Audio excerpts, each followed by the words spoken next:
between our two most capable adversaries right off our shores. Moreover, the growing missile capabilities of our adversaries make the President's Golden Dome initiative essential to defending the homeland.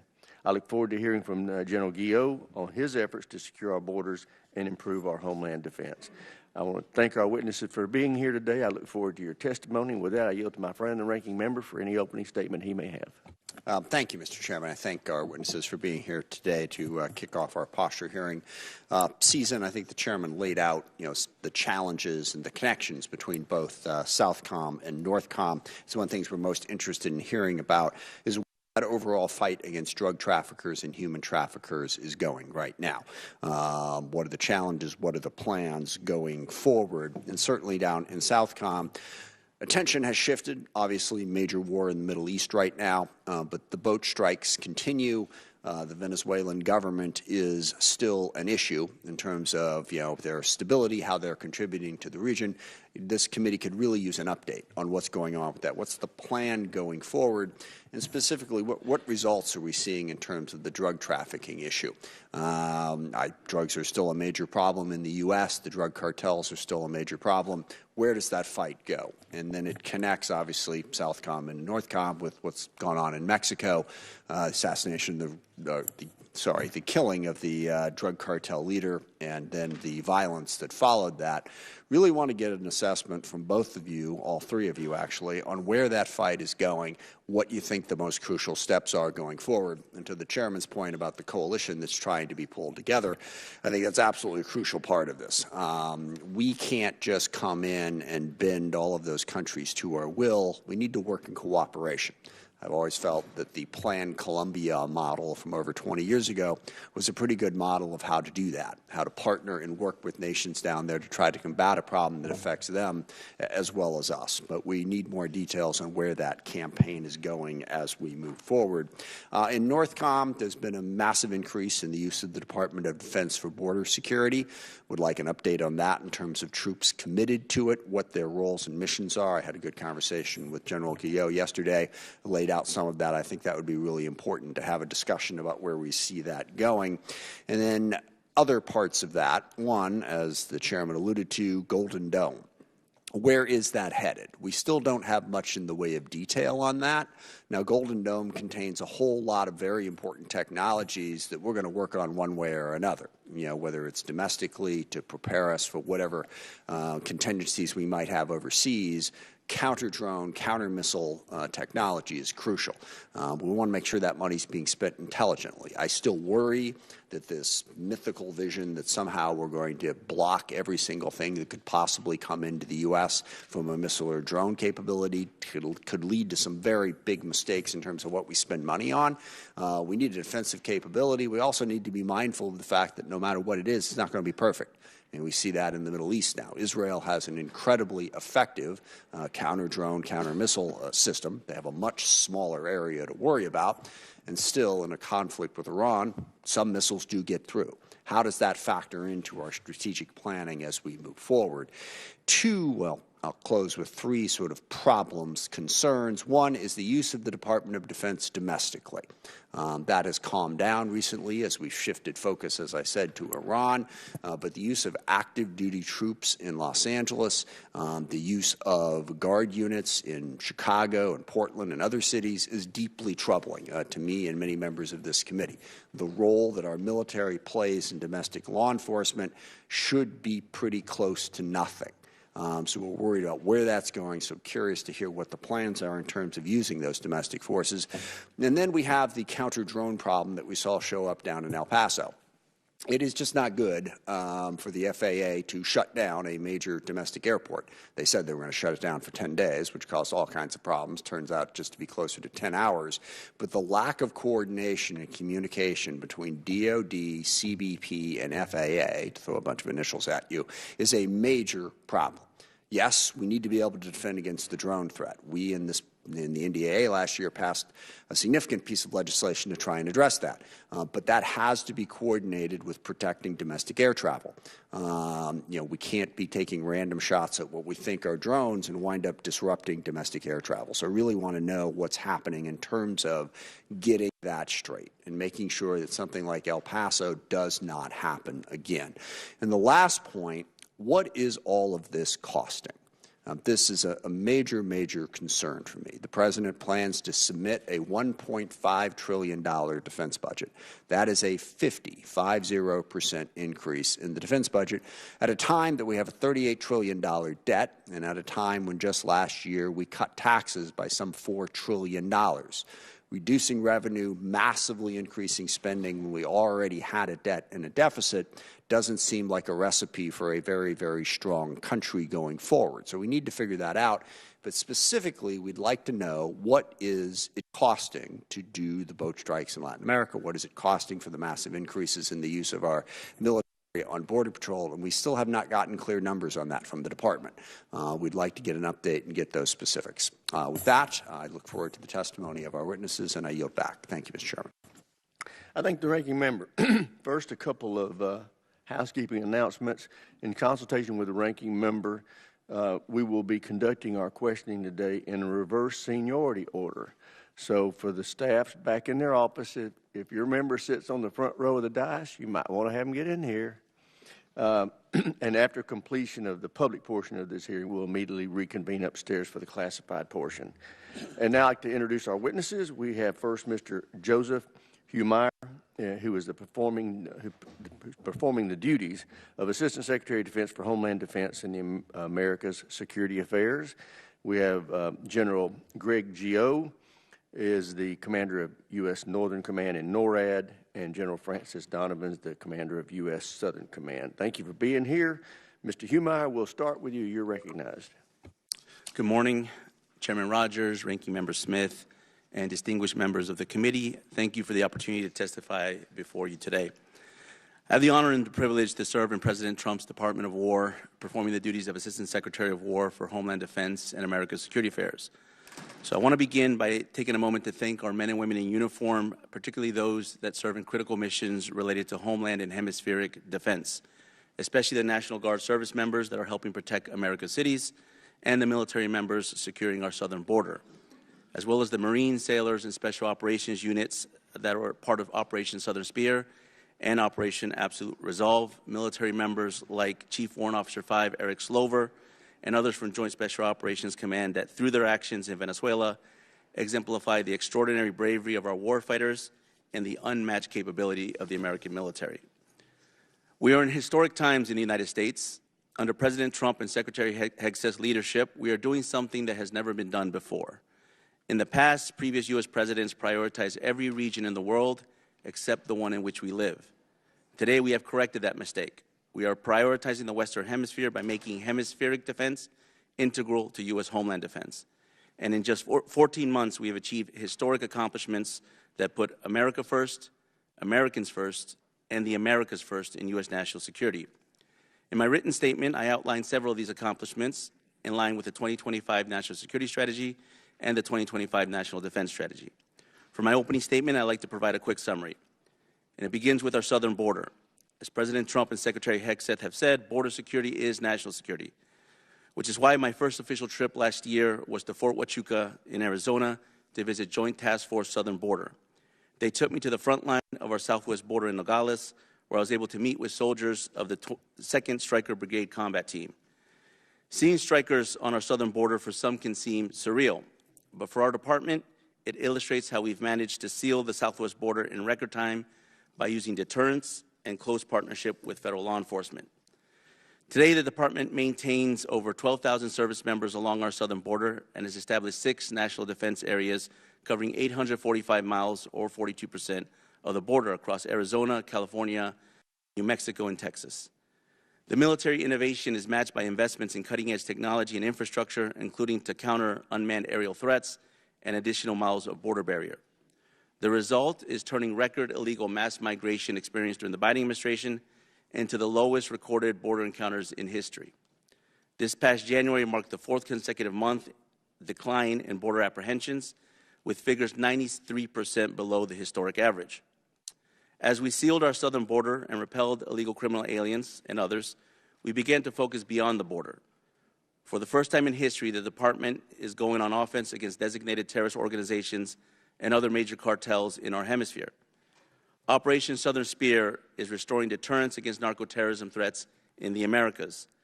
And since this operation began, there has seen a 30% reduction of drug vessel movements in the Caribbean and a 25% reduction in the Eastern Pacific. Combined border flows of fentanyl, which is a weapon of mass destruction, has dropped by 56% and cocaine flows by 20%. That means there are less Americans dying from deadly drugs that have been poisoning our communities and our children for years. In fact, overall inside the United States, we've seen a 20% decline in U.S. drug overdoses in the last year. The point is very simple. The point is Operation Southern Spear is saving American lives, and this is just the beginning. Earlier this month, as both the ranking member and the chairman have indicated, U.S. Southern Command hosted, along with Secretary Hegseth, ministers from 17 countries in Latin America and Caribbean to form the America's Counter-Cartel Coalition, a coalition aimed at rooting out narco-terrorism threats through partner-led, deterrence-focused operations. That same week, Ecuador became the first country to conduct joint land strikes in Latin America against cartel infrastructure, bringing collective hard power against cartels and increasing burden sharing. Happy to announce as well as Chile has now become the 18th member of that coalition since last week. Our plan is to continue to transition to partner-led deterrence-focused operation against narco-terrorist networks that threaten the U.S. homeland, while enhancing our posture to secure immediate security perimeter and key terrain.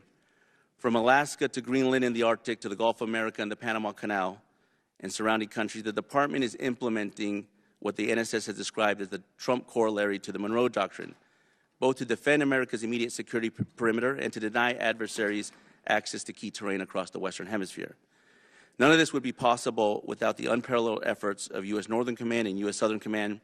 Both General Guillot and General Donovan have shown extraordinary leadership in adapting their commands to these priority missions. So I'd like to conclude by thanking them, and together we stand ready to support our warfighters, defend our nation, and secure our neighborhood. Thank you, Chairman, Ranking Member, and members of the committee. I look forward to the conversation. Thank you, Mr. Humeire. General Guillot, you're recognized. Thank you, Chairman Rogers, Ranking Member Smith, and the distinguished members of this committee, and good morning. Thank you for the opportunity to appear today along with my teammates here on my right and left, and to represent the dedicated and disciplined men and women of the United States Northern Command and the North American Aerospace Defense Command. NORAD and U.S. NORTHCOM are distinct commands fundamentally committed to the defense of the homeland. As strategic environment has grown more complex, NORAD and NORTHCOM have responded by transforming both commands, having taken on new missions and rapidly implementing innovative approaches to safeguard North America. That active approach can be seen through the command's 24/7 campaign to deter adversaries and defend against all threats in all domains.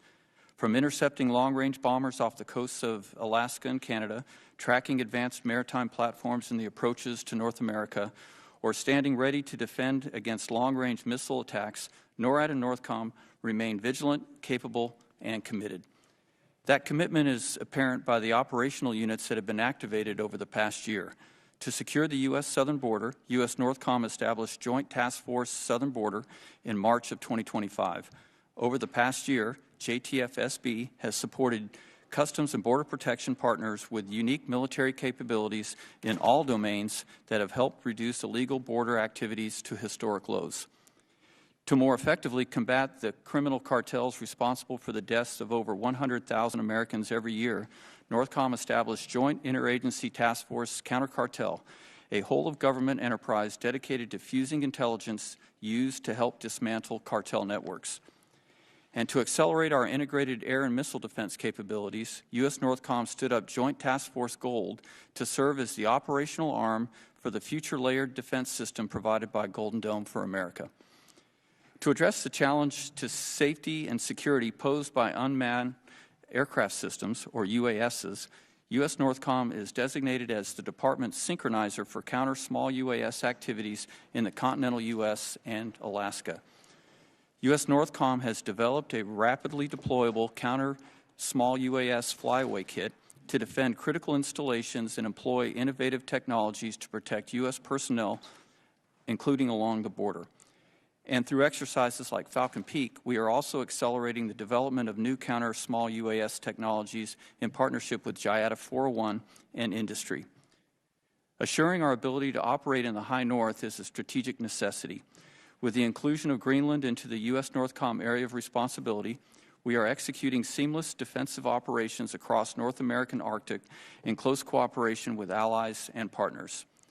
Through exercises like Arctic Edge and NORAD's Operation Noble Defender, we are enhancing our joint and allied interoperability, stressing our forces in harsh conditions, and ensuring that we are ready to defend the high north anytime under all conditions. NORAD and U.S. NORTHCOM continue to pursue critical investments in modernized domain awareness systems and defensive capabilities to meet the challenges of tomorrow. These missions are reinforced by our steadfast partnerships, from our unique binational relationship with Canada through NORAD to our close cooperation with Mexico, the Bahamas, and now Denmark and Greenland. Trusted relationships are a cornerstone of regional security and homeland defense. Domestically, U.S. NORTHCOM's mission to provide defense support of civil authorities remains a critical responsibility, and we stand ready to support lead federal agencies during natural disasters and key events, including America 250 celebrations and World Cup 2026, co-hosted by Canada, Mexico, and the United States. The men and women of U.S. NORTHCOM and NORAD have embraced these new challenges and are unwavering in their no-fail mission to stay ahead of all adversaries in all domains. We appreciate the steadfast support of this committee, and I look forward to your questions. We have the watch. Thank you, General. General Donovan, you're recognized. Chairman Rogers, Ranking Member Smith, and distinguished members of this committee, thank you for the opportunity to discuss the posture of United States Southern Command. On behalf of the men and women of Southcom, Sergeant Major Rodriguez and I appreciate your continued support. I'm joined today by my good friends, Mr. Joseph Humeire and General Guillot. The three of us are aligned with the Department's focus on the Western Hemisphere. We are dedicated to rebuilding U.S. leadership and presence in this critical part of the world. Let me begin by saying I've learned a lot in the last 41 days about the dynamic region I'm responsible for and the incredible organization I am now leading. As this committee knows, last year was a pivotal moment in Southcom's history. The command was responsible for multiple priority missions and operations, each with enormous national security implications. The Southcom team rose to the challenge while remaining true to its legacy of partnering in collaboration. I specifically want to thank the leaders of our Joint Task Force Southern Spear, Southcom's warfighting headquarters, who are leading our efforts against drug cartels and terrorist networks with incredible levels of professionalism and precision. Now we're ready to evolve for the future. The 2026 National Defense Strategy lays out the threats we face in this hemisphere and Southcom's role in addressing them. In response, I have developed 4 imperatives. First, Southcom strengthens hemispheric command and control by redesigning and building the Southcom headquarters for strategic level operations at range, speed, and scale.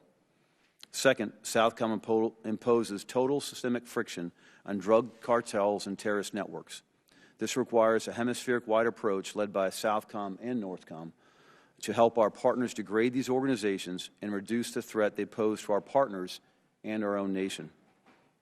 Third, Southcom develops and fields cost-effective, modernized forces tailored for the mission in this hemisphere.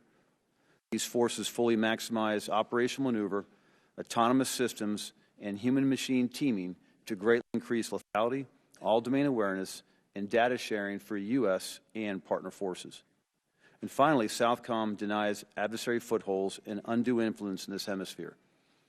That includes their ability to position forces or other capabilities that threaten our homeland or regional partners and challenge our access to key terrain like the Panama Canal and its approaches. These imperatives in the dynamic security environment we operate in will require the right structures, authorities, and forces to keep pace with mission needs. Southcom is moving out with speed and urgency and stands ready to work with Congress to defend our homeland and our hemisphere. I thank this committee for their unyielding support to U.S. Southern Command and look forward to our discussions this morning. Thank you very much. Thank you, General. I'll recognize myself first for questions.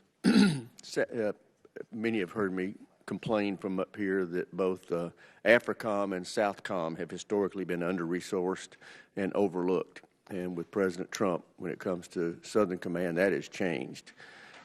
He has renewed the Department's strategic focus on your area of responsibility. Given this refocus, what is your strategy for SOUTHCOM and its way forward with regard to resourcing and capabilities? Chairman, thank you.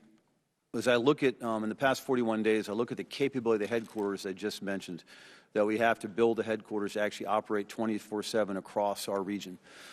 We have, it's the foundation, I consider it a two-layered cake. The foundation, the base foundation of security cooperation is pretty solid. But I also found that we have some authorities and some really personnel increases we need to ensure that we can actually execute that key mission of partnering across the nation. On top of that, the second layer of the cake that is non-existent right now, because SOUTHCOM has never been asked to play the roles of an operational strategic level headquarters, building that capability to better partner with nations around the AOR, while at the same time, Chairman, is to develop a campaign plan to actually get at these cartels, these DTOs, in a systemic way, apply systemic friction across the network, and I consider that from point of production to point of distribution, which would be in the plazas on the Mexican border, U.S. border. And that's the approach we have moving forward. When do you think that plan will be finalized? Right now, Mr. Chairman, we're going to build off of what is currently in place, Operation Southern Spear, and evolve that plan. We're in the planning process now. I've given the initial commander's guidance, and we expect in this next 30 days, we'll have the framework of that plan in place. Well, the department has engaged and thwarted the cartels seeking to traffic deadly drugs in the U.S. How have they adapted to that new approach by the United States, or have they? Chairman, I wouldn't provide exact percentages right now. In this time I've watched our forces engage both from partnership and security cooperation and capability building all the way to kinetic operations. My initial assessment is I believe the enemy is adapting, because enemies adapt to pressure. And with our goal of putting, again, friction across this entire network, we are seeing some changes, whether that's additional flows further to the west into the Pacific, or more air traffic, or more in shipping containers as far as illicit drugs moving north. I can't give you percentages, but we know the enemy is adapting to our actions. Are you adapting to those new Yes, Chairman. approaches? Mr. Humeire, I'm very encouraged by the formation of this Americans Counter-Cartel Coalition. But what specifically are we looking for from those partner countries? Is it intelligence sharing, partner-led operations? What are you looking for from those partners? And what are they looking for from us? Yeah, Chairman, I believe it's a little bit of all of the above. Fundamentally, I've been able to visit about 16 countries in the last year in the Western Hemisphere, the majority of that in Latin America and the Caribbean. And the number one response I get from all our partners is why did it take you so long?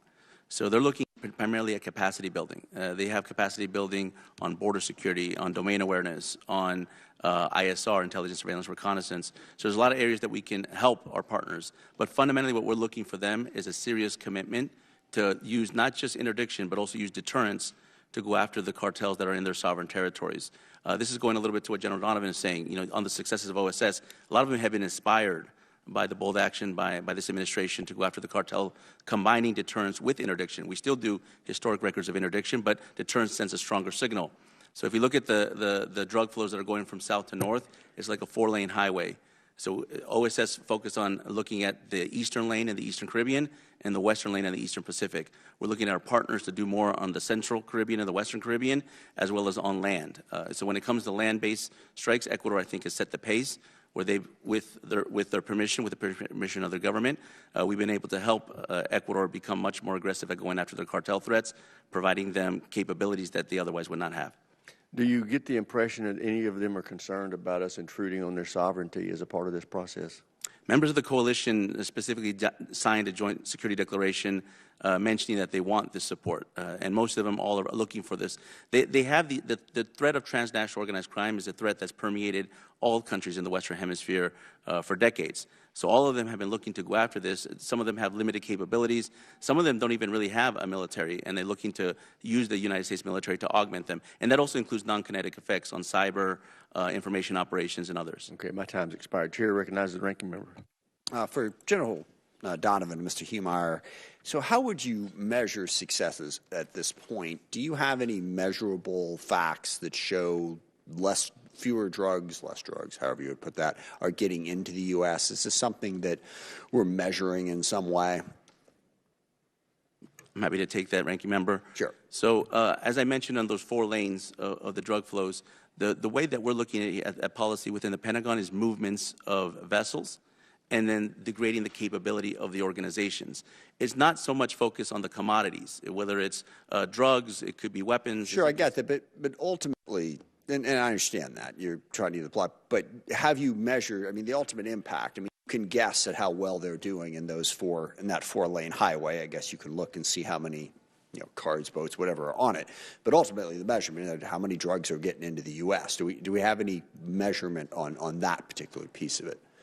What we've measured, Ranking Member, is the decrease in the movements of the vessels. So there's been a 20% decrease in the Eastern Caribbean on the movement of those vessels. But that's a no in terms of the drugs actually getting into the U.S. I mean, and then look, I don't disagree necessarily with the effort to stop this. I think figuring out whether or not this is working, bottom line is, are drugs getting into the U.S. or aren't they?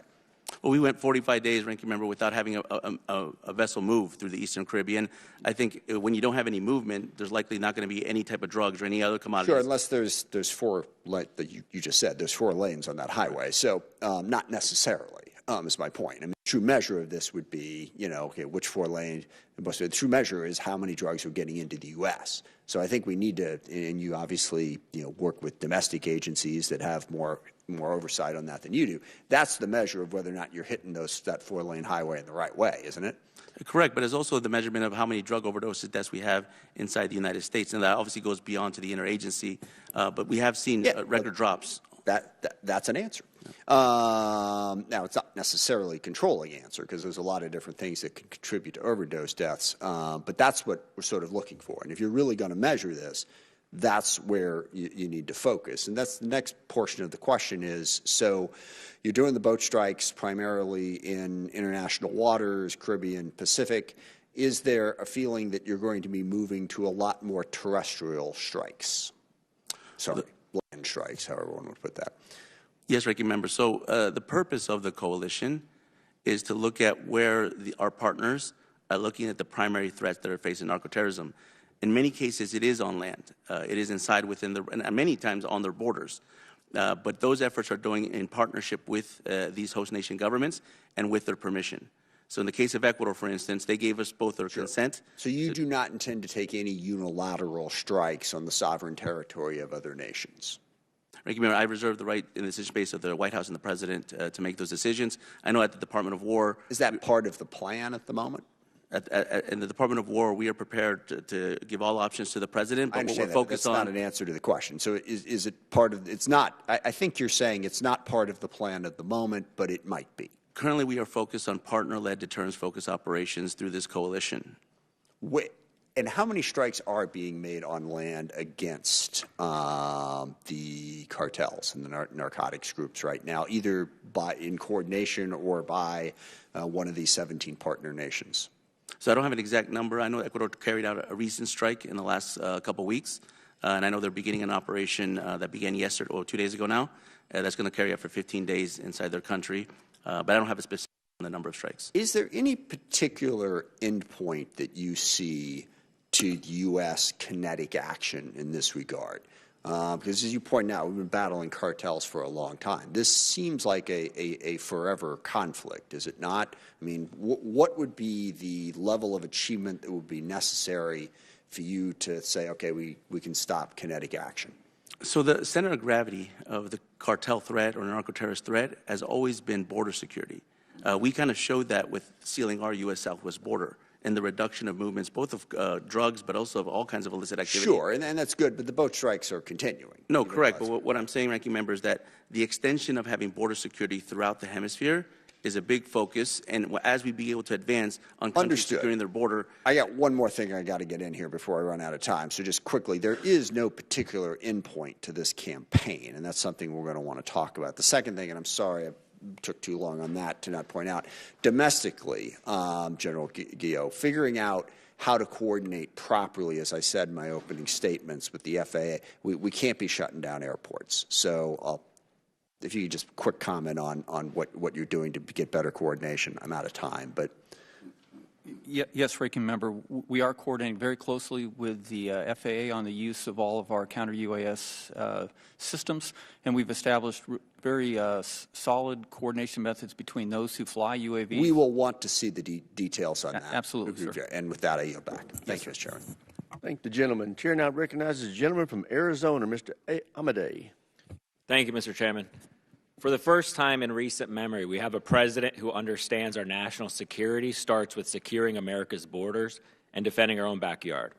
It made zero sense to be waging endless wars on the other side of the globe while the narco-terrorists and the cartels push their poison freely into our country. In just 1 year, we lost more Americans to fentanyl than during the entire Vietnam, Iraq, and Afghanistan wars combined. Nothing is more important than having control of our borders and making sure our neighbors aren't bringing hostile foreign influence to our doorstep. Now, Arizona is leading the America First fight on the border. We're home to the Joint Task Force Southern Border Headquarters at Fort Huachuca. The Department of War's Joint Interagency Task Force is taking on the cartels out of Tucson, and our 162nd Fighter Wing pilots deliver 24/7 air dominance across the Southwest. Now, on behalf of Arizona, thank you all for helping secure our borders and making sure America is safe again. Now, General Guillot, I understand with how is Northcom harnessing Arizona's cutting-edge autonomous sensors and AI-driven surveillance at our southern border to give our warfighters the edge they need? Congressman, first I'd like to acknowledge the great contributions of Arizona, and not because I'm an Arizonan, but as you mentioned, the 162nd, I've flown with them a couple times, outstanding air defense of the United States, and all the other units, JIATF, counter cartel, and the work that they're doing to fuse intelligence that can counter the cartels, and then JTF Southern Border running the full 1,954 miles of the border in the SEAL part of the seal and repel order that we have. As for the autonomous sensors, I'm a very, very strong proponent of those. And as the Customs and Border Protection fields more of those across the border, what that does is, one, it reduces the reliance on soldiers and Marines to backfill that, and two, is it allows for much faster response to illegal activity at the border. So as CBP is able to put more and more of those into place, it'll be integrated into the systems that we've moved down to the southern border as part of JTF-SB to complete and hold that seal. Very good.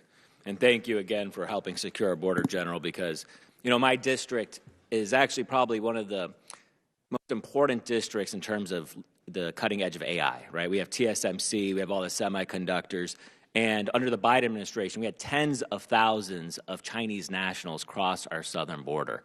And now that it's sealed, thanks to the U.S. military's help, we're no longer going to have that type of influence be exploited. And General, you testified that hundreds of drones are invading the airspace of our most sensitive military bases. I know we have many military bases at our southern border, like Fort Huachuca. Now, what additional resources or authorities do you need from us to fully secure the southern border against drones, tunnels, and other threats, and especially our airspace on our bases? Congressman, you'll hear something from me you probably rarely hear, but last year we asked for 4 counter-UAS authorities, and all 4 have been granted over the past year. So we do not lack any authorities now. We just need to work with industry to field the systems at all the bases, such as at Davis-Monthan, to ensure that all of the bases have the systems they need to counter the drones. And we've worked very closely with Davis-Monthan. In fact, did a validation exercise over this past year on how Northcom can come in with a flyaway kit on a moment's notice to help them seal. And this was in an exercise, but we stand ready to do that at any time. Very good. Thank you. Now, Mr. Humeire, I applaud your success in capturing Maduro, but a potential power vacuum might be open for our enemies. Now, how are you making sure enemies don't just buy or bully their way back into the region? And how do you see the threats by China and Russia towards regional oil and gas and strategic minerals, ports, and tech going? Yes, thank you, Congressman, for the question. Venezuela is an ongoing effort. It's an effort that's going to require persistent engagement, and what we're doing is we're trying to level that engagement across the interagency, frankly. But within the Department of War, we're focused on the first phase of the three-phase plans that Secretary Rubio has outlined: stabilization, recovery, and transition. So the Department of War has focusing on the stabilization aspect of that plan, and that stabilization aspect requires us to have persistent engagement with the Venezuelan government and the Venezuelan armed forces. We have that engagement. Both General Donovan and I have been able to visit Venezuela in recent weeks, and we've had discussions with the Venezuelan government. And as of today, they are continuing to comply with a lot of the security guarantees that we've been asking for, both for our personnel and our embassy on the ground, as well as any kind of presence of any threats, external and internal, to the country and stability of Venezuela. Thank you. The gentleman's time's expired. Chair now recognizes Dr. Conaway. Thank you, Mr. Chairman. Mr. Humeire, you addressed the continued threat of unmanned aircraft systems in your testimony. Do you believe that continued investments in UAS and counter-UAS are essential to adapt to the modern battlefield? I'm very interested in this question because I do believe we need to test, evaluate, and demonstrate the integration of improved munition payloads and improved unmanned aircraft systems.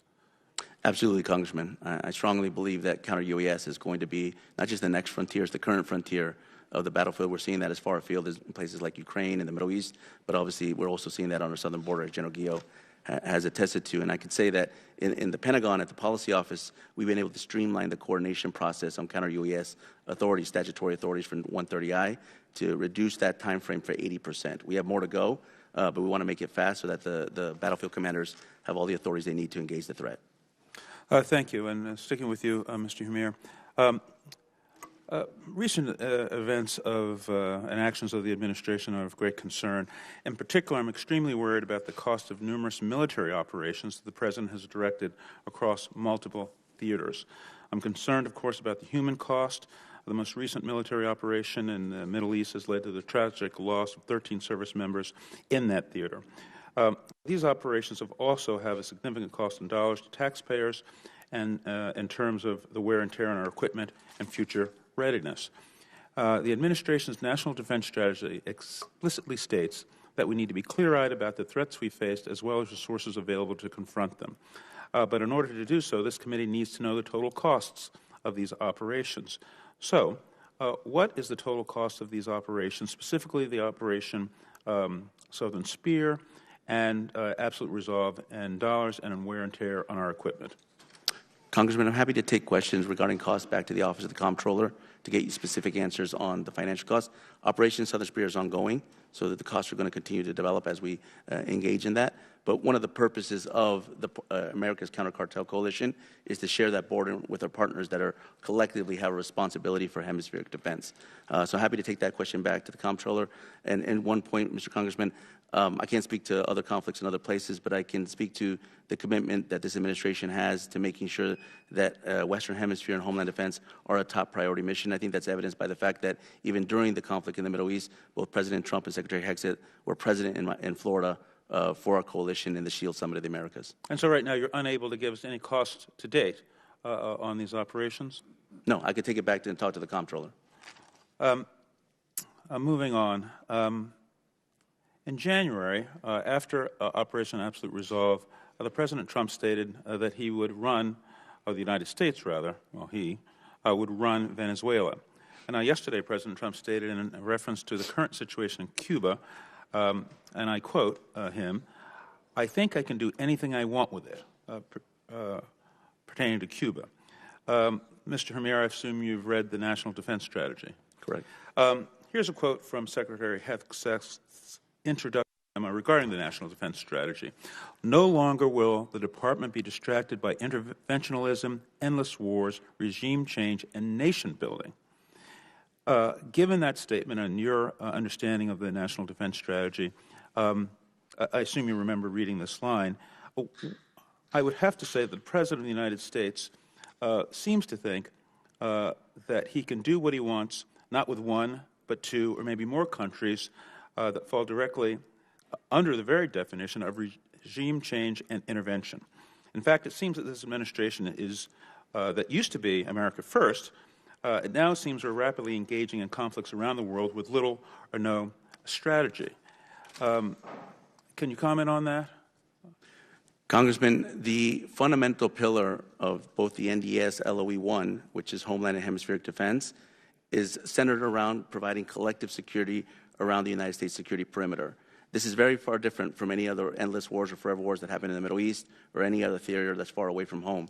There's a responsibility that I think I'd say the top responsibility that the American president has is to protect the homeland and to protect American citizens. That begins not just at the border, but it begins around the borders. And so but the president said, I'm sorry, but we're at war with these drug cartels. I mean, he's used this term, and that it's a threat to the homeland. And of course, the issue with drugs has been going on for decades. And so it sounds to me like that represents an endless engagement and according to his own definition, sort of an endless war in dealing with the situation in South America and these threats as the president has defined them. The gentleman's time has expired. Chair now recognizes the gentleman from Chairman. Kansas, Mr. Schmidt. Thank you, Mr. Chairman. I want to thank our witnesses for being here today. We're grateful for the opportunity to engage with you. I'd like to have a conversation with General Guillot on some homeland security matters. And we love and are grateful for all of our fighting men and women around the world. We love them all, but perhaps we are particularly grateful to you and those under your command for keeping our homeland safe. It is perhaps the most fundamental mission that our military has. Our mission here is to make sure you have all of the tools that you need in order to accomplish that mission without fail each and every time. I represent a number of folks whose mission is to provide fuel to those who give us air superiority wherever we operate. And often we think of the tanker fleet in terms of our ability to project power around the world. But I'd like to get your thoughts on several things related to the tankers and their importance and where we might do a better job of providing you what you need in terms of the Homeland Security mission. Thank you, Congressman, for acknowledging the great role of the tankers. Often when we look at the air defense of the United States, we focus on the fighter aircraft that are on alert and scramble to make the intercepts. But every single one of them is enabled by a series of tankers that are behind the scenes, keeping the fight going. In fact, just over the weekend, we had several Noble Eagle scrambles, and the critical key to success for all of those was the fact that we not only had the tankers airborne, but we were able to scramble more tankers from across the country to get there to keep the fighter aircraft flowing for the duration of those. What I think that we could do is continue to modernize. You know, obviously we're relying on KC-135s primarily for NORAD. They do a fantastic job, but they're all, I think, at least 60 years old, and the reliability on them in the air is great, but I know it's a lot of work for the maintainers on the ground. For every hour that aircraft is in the air, it's usually several hours on the ground to make sure that they're ready. So continuing to modernize the fleet with KC-46 and other aircraft would be essential for the Homeland Defense mission. Thank you, General. Let me unpack that last point a little more. I mean, it's reasonable to think that in the event we had a near-peer engagement that threatened our homeland, that is probably not limited to engagement in the homeland. There's going to be demand from your fellow combatant commanders all over the globe. They all need to refuel in order to do what must be done. Do we have enough tankers? A related question in terms of your point on upgrading. The 135s are an old airframe. The 46s have had their share of challenges.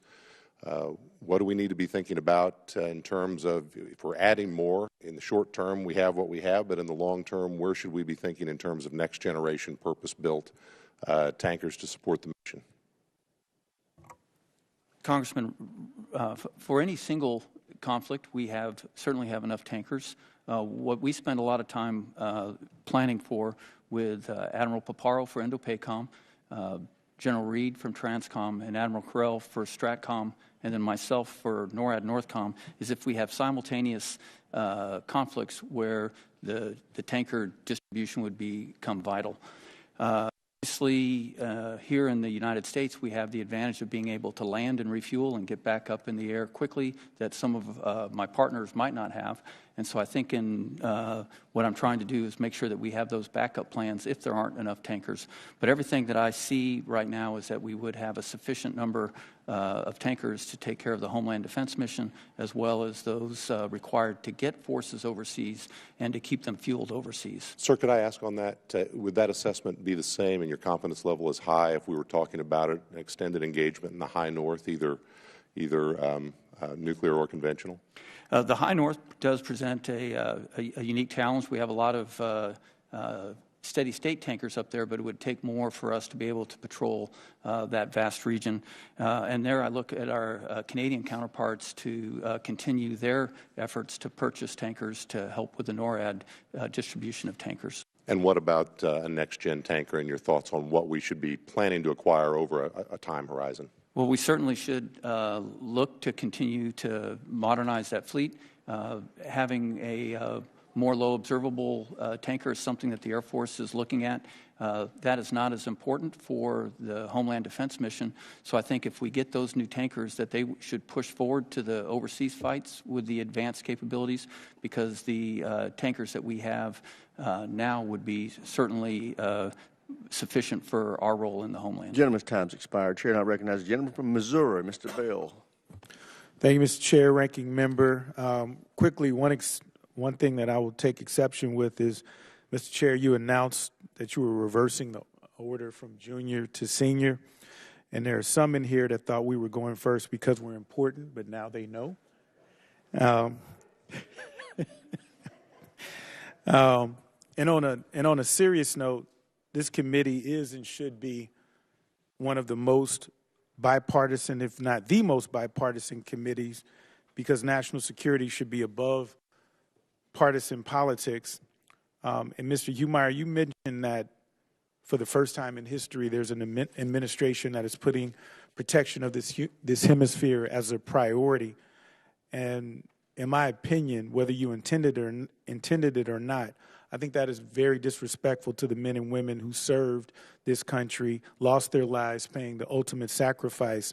And it's okay to lift your guy, your administration, but there's no need to disrespect the sacrifices of those who came before. General Guillot, a lot of attention has been placed on Greenland. Already, the United States operates critical assets on the territory that support missile warning and space surveillance, and that presence exists because of decades of defense cooperation with Denmark and Greenland.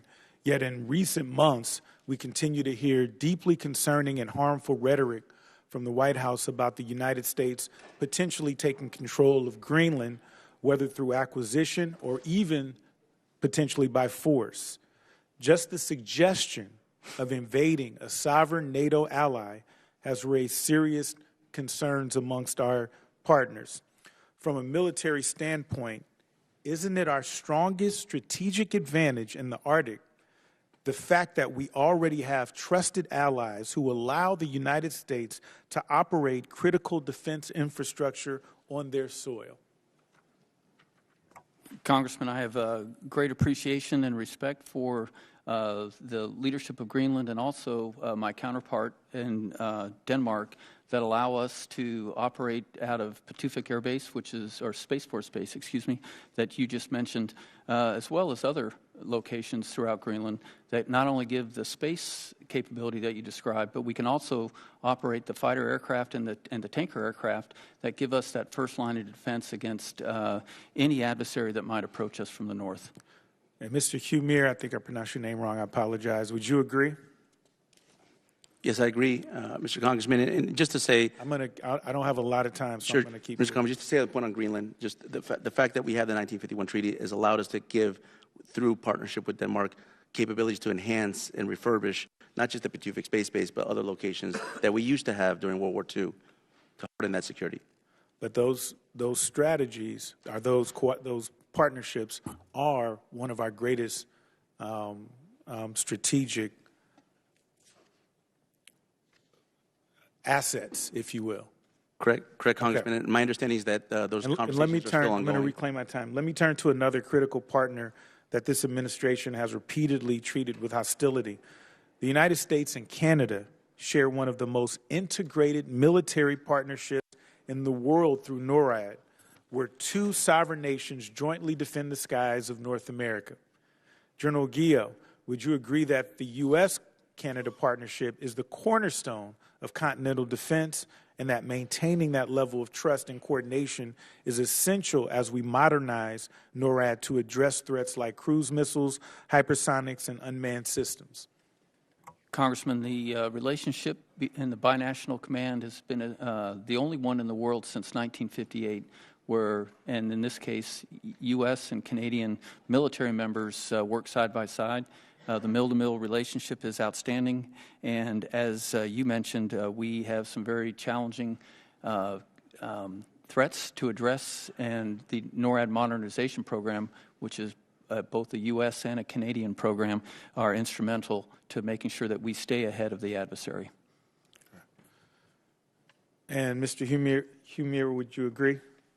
I do agree. I think we've gotten historic increased commitments from Canada at the Hague Summit for 5% of GDP on national defense, as well as 3.5% on core defense.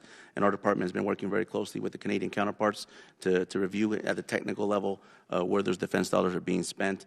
And Mr. Congressman, I'll just say to the broader question, and I appreciate that you saying that national security is a bipartisan issue. Absolutely, I agree 100%. Also being one of those individuals that have served in uniform for 8 years, I think that a lot of the issues that we're dealing with transcend politics. But I will say that having Gentleman's time's expired. Chair now recognizes the gentleman from Virginia, Mr. McGuire. Thank you, Mr. Chairman. And thank you to our witnesses for being here. Thank you for your service. You know, we have the best military in the world, and the whole world has been watching I've had former veterans I served with tell me they're just proud to be Americans, watching the professionalism with Operation Midnight Hammer, Operation Absolute Resolve, and Operation Epic Fury. Most of my time in the SEAL teams was in Southcom. So I guess, General Donovan, I just got a message from some of those war fighters, and they had a message for you for the cartels. And they said, give no rest for the cartels. Let's wear them out. No safe spaces. I'm sure you can concur with that. This question is for Mr. Humeire. We talked earlier about Nogales Pass. I went to go visit. When I was there, I talked to the 10th Mountain Division General in charge of our security. I talked with Tom Homan and everyone else. And we talked about counter-U.S. policy. And I understand that we, in the last NDA, gave 4 permissions. One of the things we identified was a 2020 DOJ advisory. And we made a recommendation to this committee and entered into the record that advisory and an oversight committee that they rewrite it. And President Trump put out an executive order giving the DOJ 30 days to rewrite that. Do you know the status of that right now? I don't, Congressman, but I'm happy to take that back and get a response for you. No, that sounds great. And talking about Southcom, again, Mr. Humeire, should we expect changes in military presence and tempo in Southcom right now?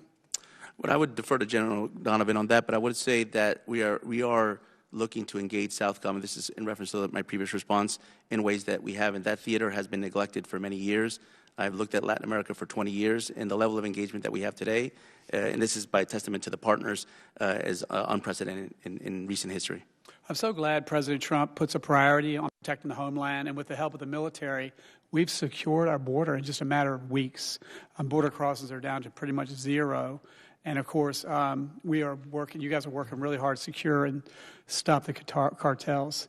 General Donovan, given everything happening in the Middle East and the demands being placed on joint forces elsewhere, are you confident you will have the forces you need to successfully execute the theater campaign plan? Congressman, thank you. Right now, I believe we have the forces we need for the current Operation Southern Sphere. As I mentioned in the opening comments, we're going to look at creating the right force structure tailored for the mission sets. And with your background, I think you'd be aware of what I'm thinking about, Congressman. Those light expeditionary forces that can maneuver very quickly through the operational space, specifically in the maritime domain, where the sea is maneuver space and Southcom is a maritime domain. So the right mix of land, air, and maritime surface assets to maneuver around that space and inject with partners, partner operations throughout the region is where we're going to find our success. Yeah, General Donovan, I talked to the Commandant of the Marine Corps, and he said, I think 4 times, amphibious ships, and I think you would concur to the benefit of that. I think you just alluded to that. So we're seeing China expand its footprint through ports, space facilities, and other dual-use infrastructures across the hemisphere. General Donovan and Guillot, are Northcom and Southcom working together to track and counter that influence? I'll start off with, we absolutely are. The chairman of the Joint Chiefs Staff has led a series of exercises called Elite Constellation, where we're looking at the PRC, the Chinese threat, throughout all the GCCs, and through the exercise series, we're able to come together with different options, aligned, and in Northcom and Southcom, how do we look at that threat more holistically, not just through that unified command plane boundary. So I believe these exercise series we're on are helping us look at this in a more holistic way. Congressman, I agree with General Donovan, and I would just add that the unified command plan that he mentioned puts lines on a map. And we, General Donovan and I, know that the cartels do not adhere to those lines on a map, and so therefore he and I do not. Again, the last question for anyone who wants to answer is, what potential threat does Cuba pose in enabling our adversaries to have a foothold in the Western Hemisphere, and are recent developments changing that? Happy to take that, Congressman. Cuba historically has been one of the strongest intelligence adversaries that we've had in the United States. They not just have penetrated our government, they penetrated other governments, partner governments throughout Latin America and the Caribbean. And I think that's attested to the fact that when Operation Absolute Resolve was carried out, it was mainly Cuban military officials that were defending Nicolas Maduro inside Fortuna and Caracas and the compound. What you gentlemen are doing is very important. We're very supportive, and we'd like to know how we, especially as we work on the next NDAA, what can we do to help you better do your job to keep the homeland and American citizens and military personnel safe at home and abroad? Thank you. Gentleman's time's expired. Chair, I recognize the gentleman from Virginia, Mr. Vindman. Thank you, Chair. Thank you, Ranking Member. So in your testimony and the statements provided, there are a number of terms that have been mentioned. There's FTO, Foreign Terrorist Organization, DTO, Designated Terrorist Organization, narco-terrorists, narco-traffickers, transnational criminal organizations. And so this is complicated even for somebody like myself that spent 25 years in the Army and a JAG Corps advisor. What criteria does Southcom use to determine when a criminal organization or vessel qualifies as a terrorist rather than a law enforcement target? And how do you ensure that this expanding definition does not blur the lines between military operations and traditional counter-narcotics policing? Congressman, thank you for that, and I appreciate you highlighting the number of definitions. This is 41 days in. I have my cheat sheet because I'm learning the definitions, and specifically my authorities as a combatant commander. I can designate OTOs, and we have designated a number of the other terrorist organizations inside the Southcom area of responsibility. And once they're designated as OTOs, I have the ability to use what we call the CT, the Counterterrorism Exord, to apply different authorities and different capabilities against those threats. So that's where it starts for me as a combatant commander, is OTOs. So you have the authority to designate terrorist organizations has been delegated down to you from the SecDef? Per our current Exord delegated by the chairman of the Joint Chiefs Staff, the CT Exord, I go through a process, and the process includes submitting that request up for approval all the way to Sec War and above, and then back down if I choose to designate them OTOs. Okay, gotcha. Please proceed. So at the same time, the term DTOs, identified by the President of the United States, is a term we're using now against cartels. Non-state armed groups are now designated as DTOs. Their actions constitute an armed attack against the United States, and the U.S. is in a non-international armed conflict with these DTOs. Any action we take, whether that's enhanced counter-narcotics or a maritime strike, are tied to the DTO definition. And is that tied to their activity? Like, are they directly participating in hostilities or just on their status?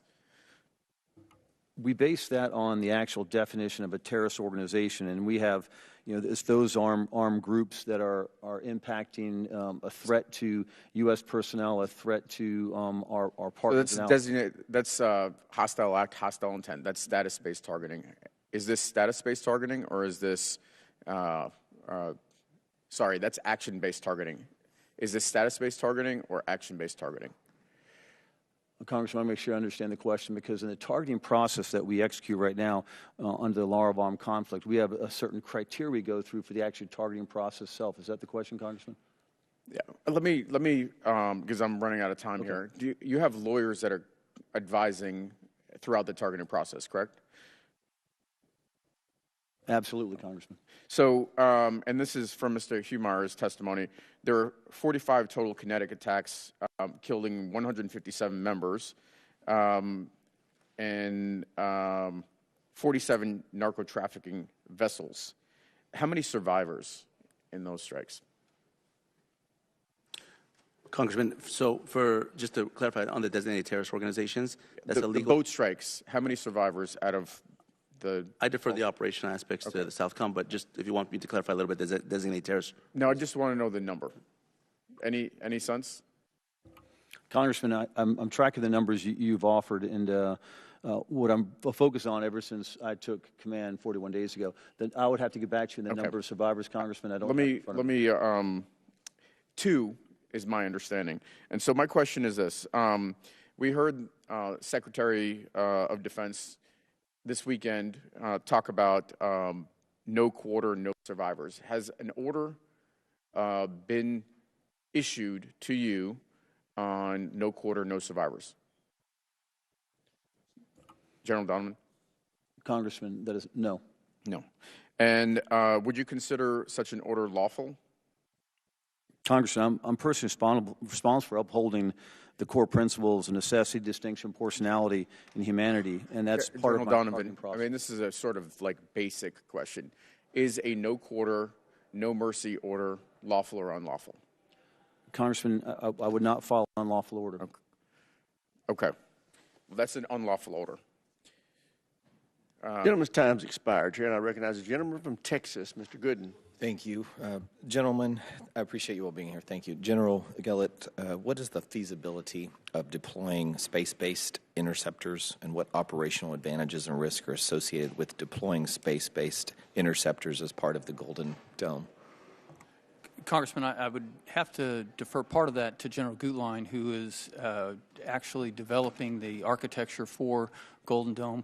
As I understand it, it is feasible, and we're well on the way to developing those. The advantage, though, would be it allows us to shoot down threatening ICBMs at a different phase of flight than the mid-course system that we rely on today. And so what Golden Dome will have is it'll have a space base to get it earlier, mid-course in the middle, and then an underlayer to get it in more of the terminal phase to give us more opportunities to catch any ICBM that would be threatening North America. Thank you. I appreciate that. And General Donovan, I've got just two quick questions for you. The Chinese Communist Party has invested in ports, including a $1.3 billion investment in Peru, as well as cyber infrastructure and space facilities across Latin America. How concerned should we, as this committee and Congress, be that these so-called commercial projects could become dual-use facilities supporting Chinese military operations in our own hemisphere? Congressman, thank you for highlighting that. We are very concerned. I consider them all dual-use, and specifically whether they're built with a military infrastructure background or they're just a functional device that could be used to support Chinese actions. I consider them all dual use, and we're tracking 23 port projects and 12 space-based enabling projects. I'll also ask, our defense systems rely on critical, not criminal minerals, but it's criminal how much they cost, critical minerals for electronics, batteries, and advanced weapons. Do you believe China's growing role in mining and processing those resources in Latin America pose a long-term risk to our defense industrial base? Congressman, yes. Do you have anything to comment, just kind of a vague, throw it out there, with respect to Brazil and their seemingly close proximity to China? It seems as if China has quite a bit of a presence in Brazil. They've got some of the heads of their Southern Hemisphere operations that are camped out in Brazil. Former president is living in China, heading up a bank. What's the thinking with respect to China's relationship with Brazil? Congressman, I'll focus on the military aspects of our relationship with the Brazilian military. And I believe we have at the lower levels very good relationships. As a matter of fact, we've seen some positive actions. Last year, Brazil was going to put on an amphibious exercise called Formosa, inviting the United States. We did not attend because the Chinese were participating. And so this year planned, the Chinese are not participating and we are attending. So there's movement there that those relationships, and a lot of those relationships to Chinese military are built over years, generational, years of relationship with military leaders. And so we believe that's our path forward. And I would defer anything else as far as the overall strategic or diplomatic approaches to the Secretary. Well, that's promising. I hope the progress continues, and thank you all for your service to the country. We appreciate you very much. Yield back. Gentleman yields back. Chair, and I recognize the gentleman from California, Mr. Whiteside. Thank you, Mr. Chairman. Thank you all for being here today. It's good to see you, General Guillot. I want to start by recognizing the extraordinary bravery and professionalism of our armed services, servicing both in the Middle East and around the world. And I join with all of those on the committee who are mourning the families of those who have been lost in the conflict in the Middle East. Mr. Humeire, 2 weeks ago I asked the Undersecretary of Defense for Policy, who I believe is your boss, Correct. whether the department had forecast how high gas prices could get during the Iran conflict. He said he didn't know, but he said he'd check back. We haven't heard anything. Have you done any analysis? Are you aware of anyone in the department who has looked at how high gas prices could get? I have not, Congressman, but I'm happy to take that question back to Undersecretary Colby. Okay. We heard that 2 weeks ago, and we haven't heard anything. And the American public, I think, rightfully needs to know how high gas prices are going to get during this conflict. So I hope you can get back to us soon. Can you commit to a date by which you can get back to us? No, Congressman, because this is the first time I'm hearing about it, so I'm happy to take that back and get back to your office. Recently, the department labeled a leading provider of artificial intelligence tools, tools which have been used in the administration's own high-profile military deployments, a supply chain risk in large part simply because they did not commit to making the tool capable of mass surveillance of Americans. Mr. Humeire, is mass surveillance of law-abiding Americans a capability that you have identified as necessary for ensuring the security of Americans? No, it's not. Is the Department of Defense currently targeting American communications in bulk, whether through the Defense Intelligence Agency or otherwise? Not that I'm aware of. You would be aware of it. I imagine so, but I'm not aware of any program of that nature. Are you aware of recent reports that a DOJ employee allegedly made off with millions of American Social Security records in a USB key? No. The databases called Numident and the Master Death File include records for more than 500 million living and dead Americans, including Social Security numbers, places and dates of birth, citizenship, race and ethnicity, and parents' names.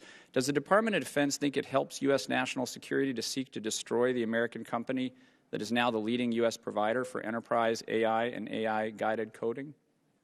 Congressman, this is the first time I'm hearing about this issue. I'll consult with the team.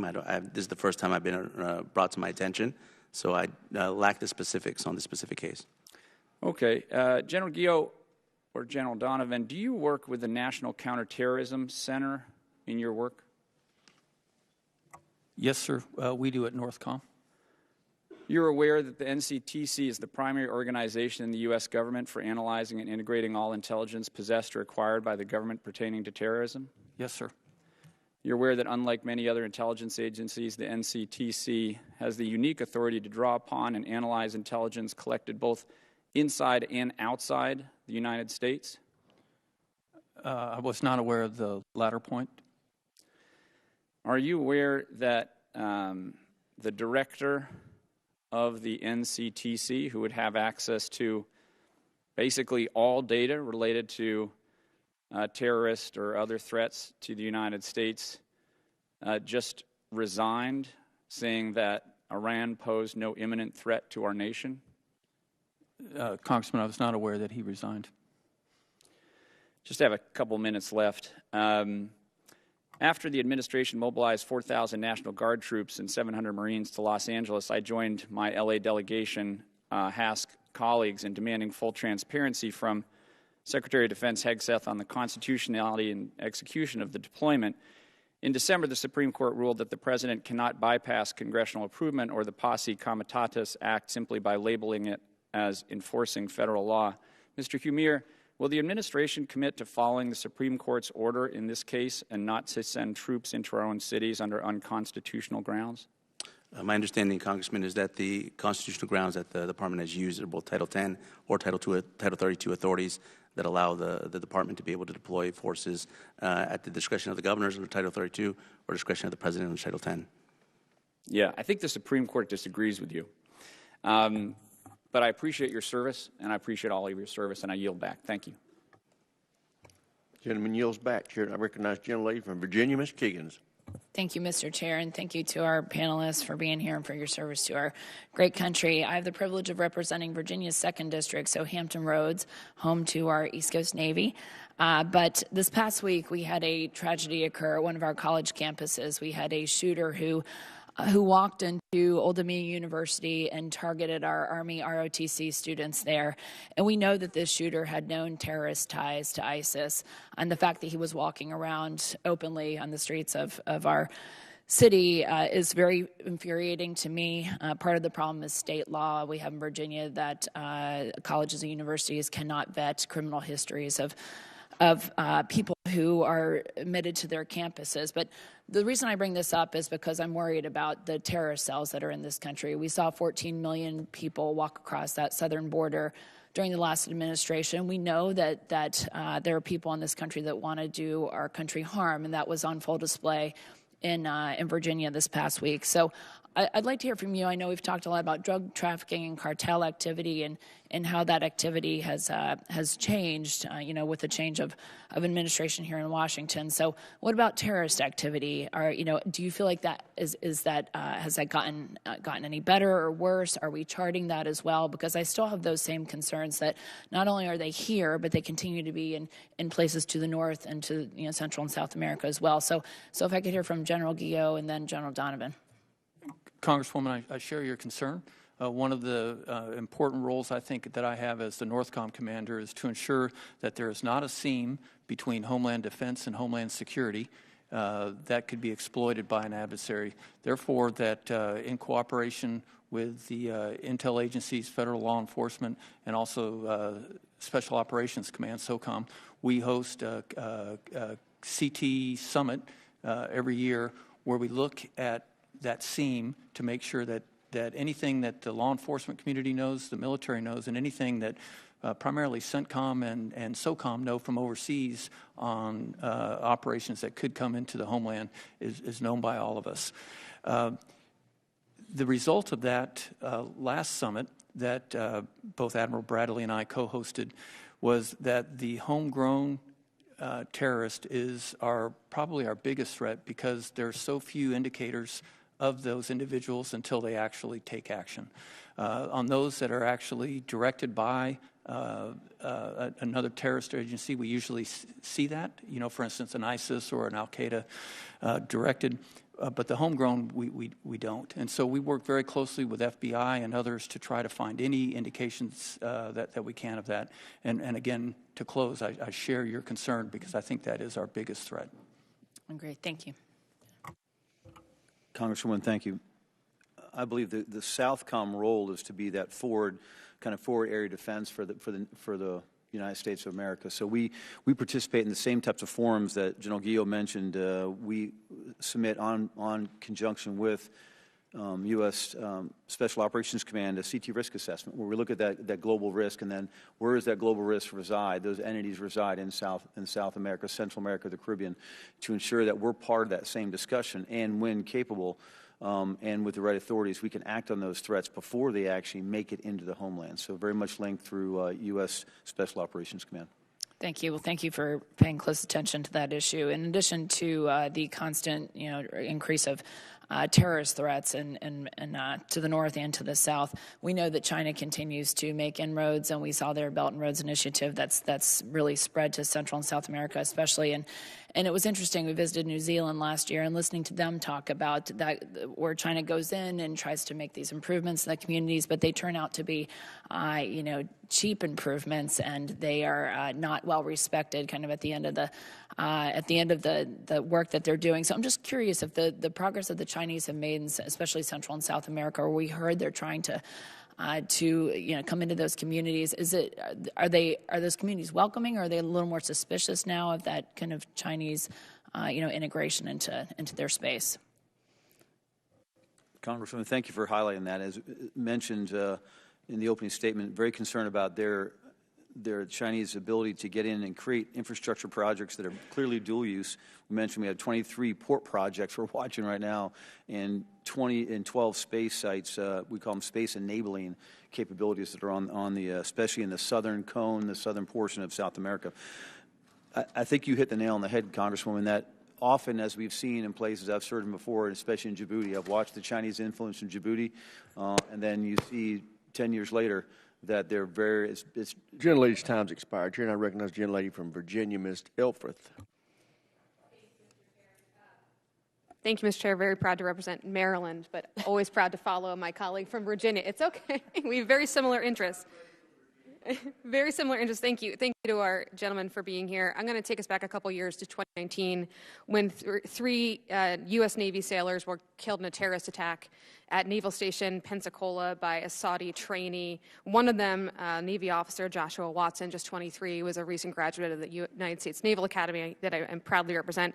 Two others, Airman Mohammed Haitham, just 19 from Florida, Airman Apprentice Cameron Walters, 21 of Georgia, were killed in the attack. The families of the victims deserve answers and some type of resolution for the fact that the Kingdom of Saudi Arabia did not properly vet the trainee that committed these horrible acts. Can you, anybody, give me kind of a status check on the litigation and whether the families have received compensation for their loss? I'm happy to get you a status check after I go back to the office, but I will say vetting is something that we're particularly focused on, particularly as it applies to military installations. This is something that we looked at specifically when we started creating the national defense areas on the southwest border, and now we started to look at protocols that we can apply throughout all U.S. federal installations as well as military installations. Could I get that response maybe in a week's time? Is that appropriate? I'm happy to respond. Yes. Thank you. I'm going to move on to Cuba. Yesterday afternoon, the president told reporters, "I do believe I'll have the honor of taking Cuba." When he was asked what he meant by this, he said, "Taking Cuba in some form, whether I free it, take it. I think I can do anything I want with it. If you want to know the truth, they're a very weakened nation right now." General Donovan's prepared statements do not mention Cuba, nor does the National Defense Strategy identify Cuba as a threat. Can anybody identify for me or explain or define what take it could mean? And then further, what imminent threat the government of Cuba is placing on Americans right now? As I mentioned before, Congresswoman, Cuba has been involved in pretty much every threat that the United States has faced from the Western Hemisphere, whether it's intelligence, whether it's aligning with criminal groups, whether it's working with external state actors. The Cuban government has been intricately involved in a lot of these threats, and fundamentally, we're involved inside Venezuela. And imminent threat from the Cuban government to the American people right now? Through networks, working with adversaries of the United States. So as you probably know, the prolonged blockade has caused, as of yesterday, Cuba's power grid to go down. Can you please help me understand, are we preparing to go and invade Cuba? So the shortages that are happening in Cuba on both electricity and power have to do with the fact that Venezuela was subsidizing oil shipments to Cuba at pretty much a fraction of the cost in exchange for security personnel that was identified when we conducted Operation Absolute Resolve. Are we preparing to invade Cuba? Ma'am, I'm not familiar with any plans on Cuba. What I'm saying is that fundamentally, Cuba has provided a significant threat to the United States hemispheric security for decades and close to half a century. Okay, I'm going to keep going with this kind of theme of a disconnect between the president's rhetoric and I think what we're actually seeing imminent threats on the ground. I'm going to take us back to Greenland, which feels like a decade ago, but was only a short few months ago. There is no doubt from anybody on this committee that China and Russia pose significant threats to Arctic security, particularly because they've outpaced us on icebreakers and are far more aggressive. But we can all agree, I hope, that it is too broad of a terrain to monitor and protect on our own. That's why we have allies. That's why we have particularly our NATO allies. Yet, again, the president's rhetoric, I'll just quote him, "We are going to do something about Greenland. If we don't do it the easy way, we'll do it the hard way." General Guillot, I imagine that makes your job particularly difficult. I was heartened to hear in your opening statements respect for our allies, our NATO allies, how important Denmark and Greenland are to Arctic security.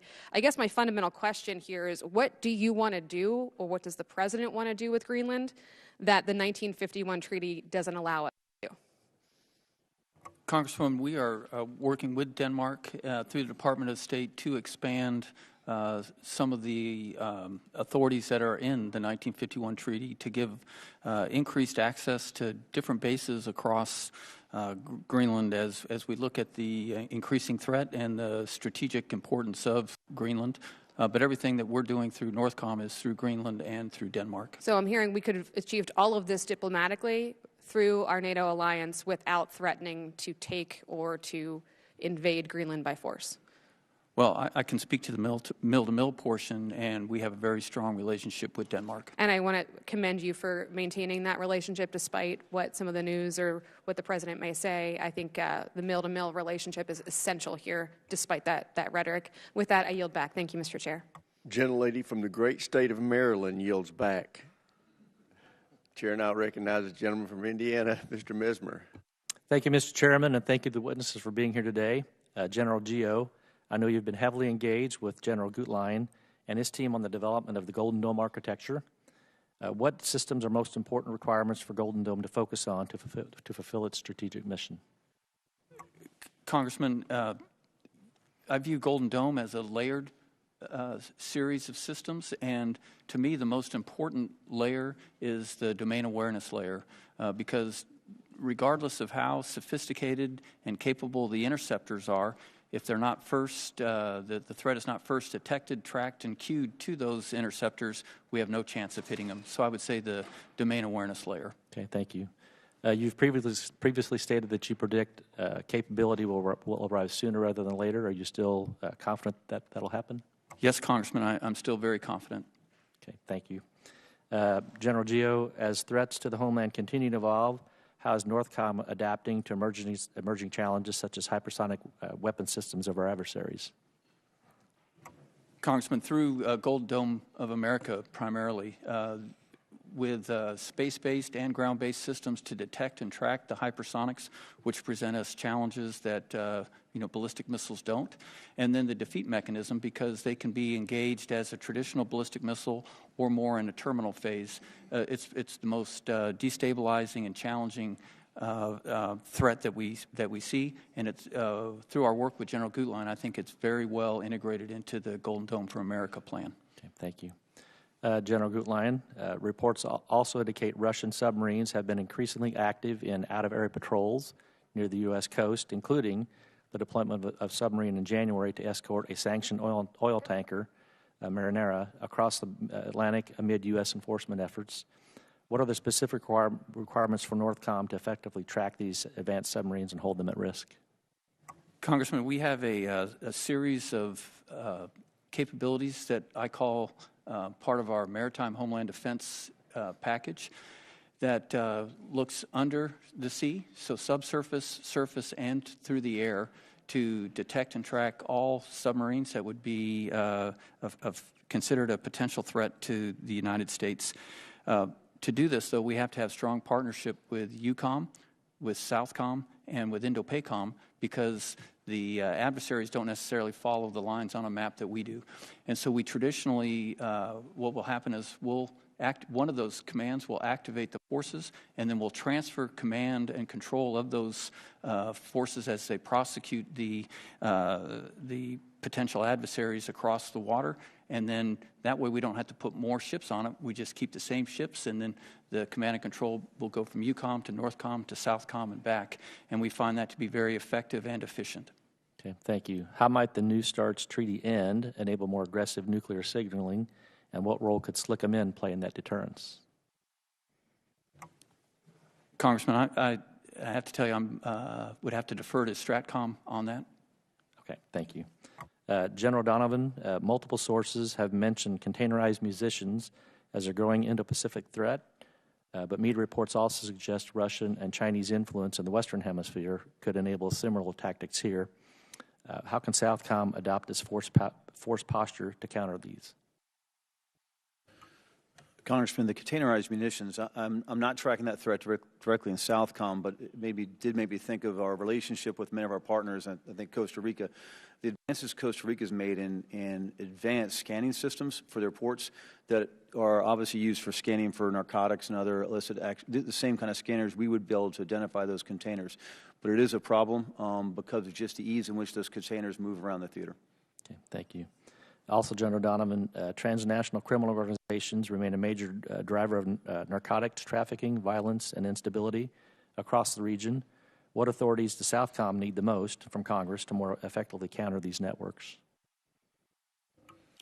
Congressman, currently, I believe we have the authorities we need to counter these networks, and I believe we are moving forward with Operation Southern Spear to do just that thing. Okay, thank you. Would expanding cyber operational and assistance authorities to cover transnational criminal organizations be of use? Congressman, absolutely. Okay. Thank you. And with that, I yield back the remainder of my time. Gentleman yields back. Chair now recognizes the gentleman from Illinois, Mr. Sorensen. Thank you, Mr. Chairman. I would like to welcome General Guillot, General Donovan, and Mr. Humeire. Mr. Humeire, I just wanted to give you another chance to be completely truthful to this committee concerning Congresswoman Elfritz's question. You're saying that there are no plans to invade Cuba at this time, March 17th, 2026, correct? I'm not aware of any plans, Congressman, and I defer to the White House on those decisions. Great. Thank you very much. When we talk about what is necessary for our warfighter and their mission, we often focus on munitions, on strategy, and on capability.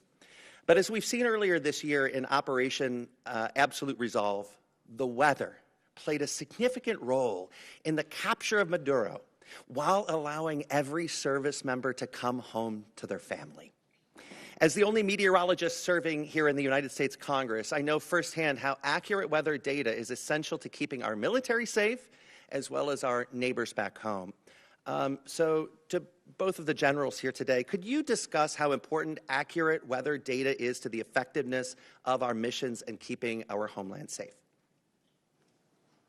Congressman, I'll start if it's okay with General Donovan. It's the opening part of any one of our mission briefs. I was going to bring that up. It certainly is, and every time we do a mission brief, we have a contingencies, and the first contingency we talk about is the weather. And I'll point out, over the weekend, there was an airliner with a bomb threat that was flying in towards the United States and we talk about three dimensions, you know, the two dimensions laterally and altitude, but the fourth dimension was the weather that was affecting us to be able, or tried to affect us to go make that intercept. So the weather is central to everything that we plan for and execute. Great. Sir? Congressman, thank you for that. As being a geography major, talking to a meteorologist type person, I really enjoyed hearing your comments. And I think from a aviation perspective to a ground or maritime perspective, I think of the impact of the weather not only when we plan, but actually through execution, and can track very distinct weather data through execution. If I'm returning a ship back to an aircraft carrier, aircraft carrier inbound, the ship, if we increase 10 knots of wind, 2 feet of sea height, we end up having a problem recovering our aircraft. And so the key is that it plays into everything we do, and no amount of technology is going to diminish the weather. We have to be able to predict it and act with it every single day. My grandfather, when I was a kid, he was in the United States Navy in World War II, and my grandpa Sorensen is the reason why I'm a meteorologist today. And if he was living today, he could understand how important it would be to sit in this chair and talk about how important it is that cutting NOAA and the National Weather Service, not only does that impede accurate forecasts for meteorologists during times of severe weather, but I believe the Navy, the Air Force, the Space Force will be at greater risk as our country loses its meteorological supremacy. To Mr. Humeire, could you please tell me your understanding of weather forecasts and how they keep our service members safe? I think that's an operational question, but fundamentally, I mean, the weather is in all kinds of operations, whether it's related to inclement weather, and we have a hurricane season that often hits the Caribbean, and a lot of our partners ask for humanitarian assistance, disaster relief, so weather's a critical component. Are you aware of the lifted condensation level? I'm not. Okay, that's the base of any cloud. Okay, so anyone flying with the Navy or the Air Force, it has an essential understanding of keeping aircraft away from a line of sight. As you mentioned, General, every ops briefing begins with the weather. And maybe it's not just meteorological understanding. Mr. Humeire, do you understand what happens when we cut funding to an already lean NOAA? Why would you believe that we could ever be in a better situation today with less accurate data? I'm not aware of that funding cut. Well, this administration clearly wants to cut NOAA and the National Weather Service. They put it through the Doge meat wringer in the last year, and I saw so many of my former colleagues in the meteorological enterprise get thrown out to the curb. We've seen degradation of weather models. I was talking with leaders at the Weather Channel today, and they said, Congressman, can you protect the data? But let's also understand, it's not just the data that is used in weather forecasting, it's the data that we're using for warfighters. And so it concerns me that you're not aware that weather data is being impeded. Well, I would defer actually on the operational aspects, as both General Guillot and General Donovan mentioned. Weather is a critical component of operational planning for all kinds of operations, whether they're combat operations or they're support operations during peace environments. So if they have the authorities and they have the capabilities and tools that they need, then I think that's where my responsibility lies. But as I said, I wasn't aware of the cuts that are going to NOAA, but if they tell me that they don't have the authorities or the resourcing that they need to conduct those operations, then we would elevate that. Gentleman's time's expired. Chair, and I recognize the gentleman from Minnesota, Mr. Finstead. Thank you, Chairman Rogers, Ranking Member Smith. Thank you for our testifiers for being here. Thank you for your service. General Donovan, good job wearing green today. Might have to pinch the other two guys because I don't see green on them.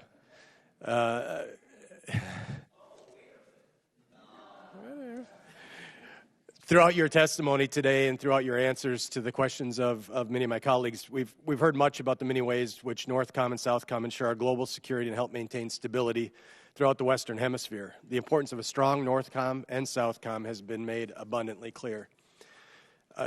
General Guillot, as you know, effective operations in the Arctic require specialized training and equipment under the best of conditions, and there's no substitute for real-world experience and training in the region. It's critical to have designated Arctic units that are specifically trained and equipped to execute their assigned missions in all conditions. For example, my home state of Minnesota, we experience it all. We're hardy folks. Unfortunately, we're known for a few other things right now, but we definitely are known for our weather, and we're experiencing that right now. Minnesota offers this unique environment for testing these capabilities with the cold climate and the presence of Lake Superior. The lake's vast expanse, deep cold waters, and extreme winter conditions closely mimic harsh environments of the Arctic. There's only so many places in the homeland that offer that, and we're proud to have that and be that in Minnesota. So, General Guillot, what are the primary challenges NORTHCOM faces in conducting military operations and testings in the Arctic environment?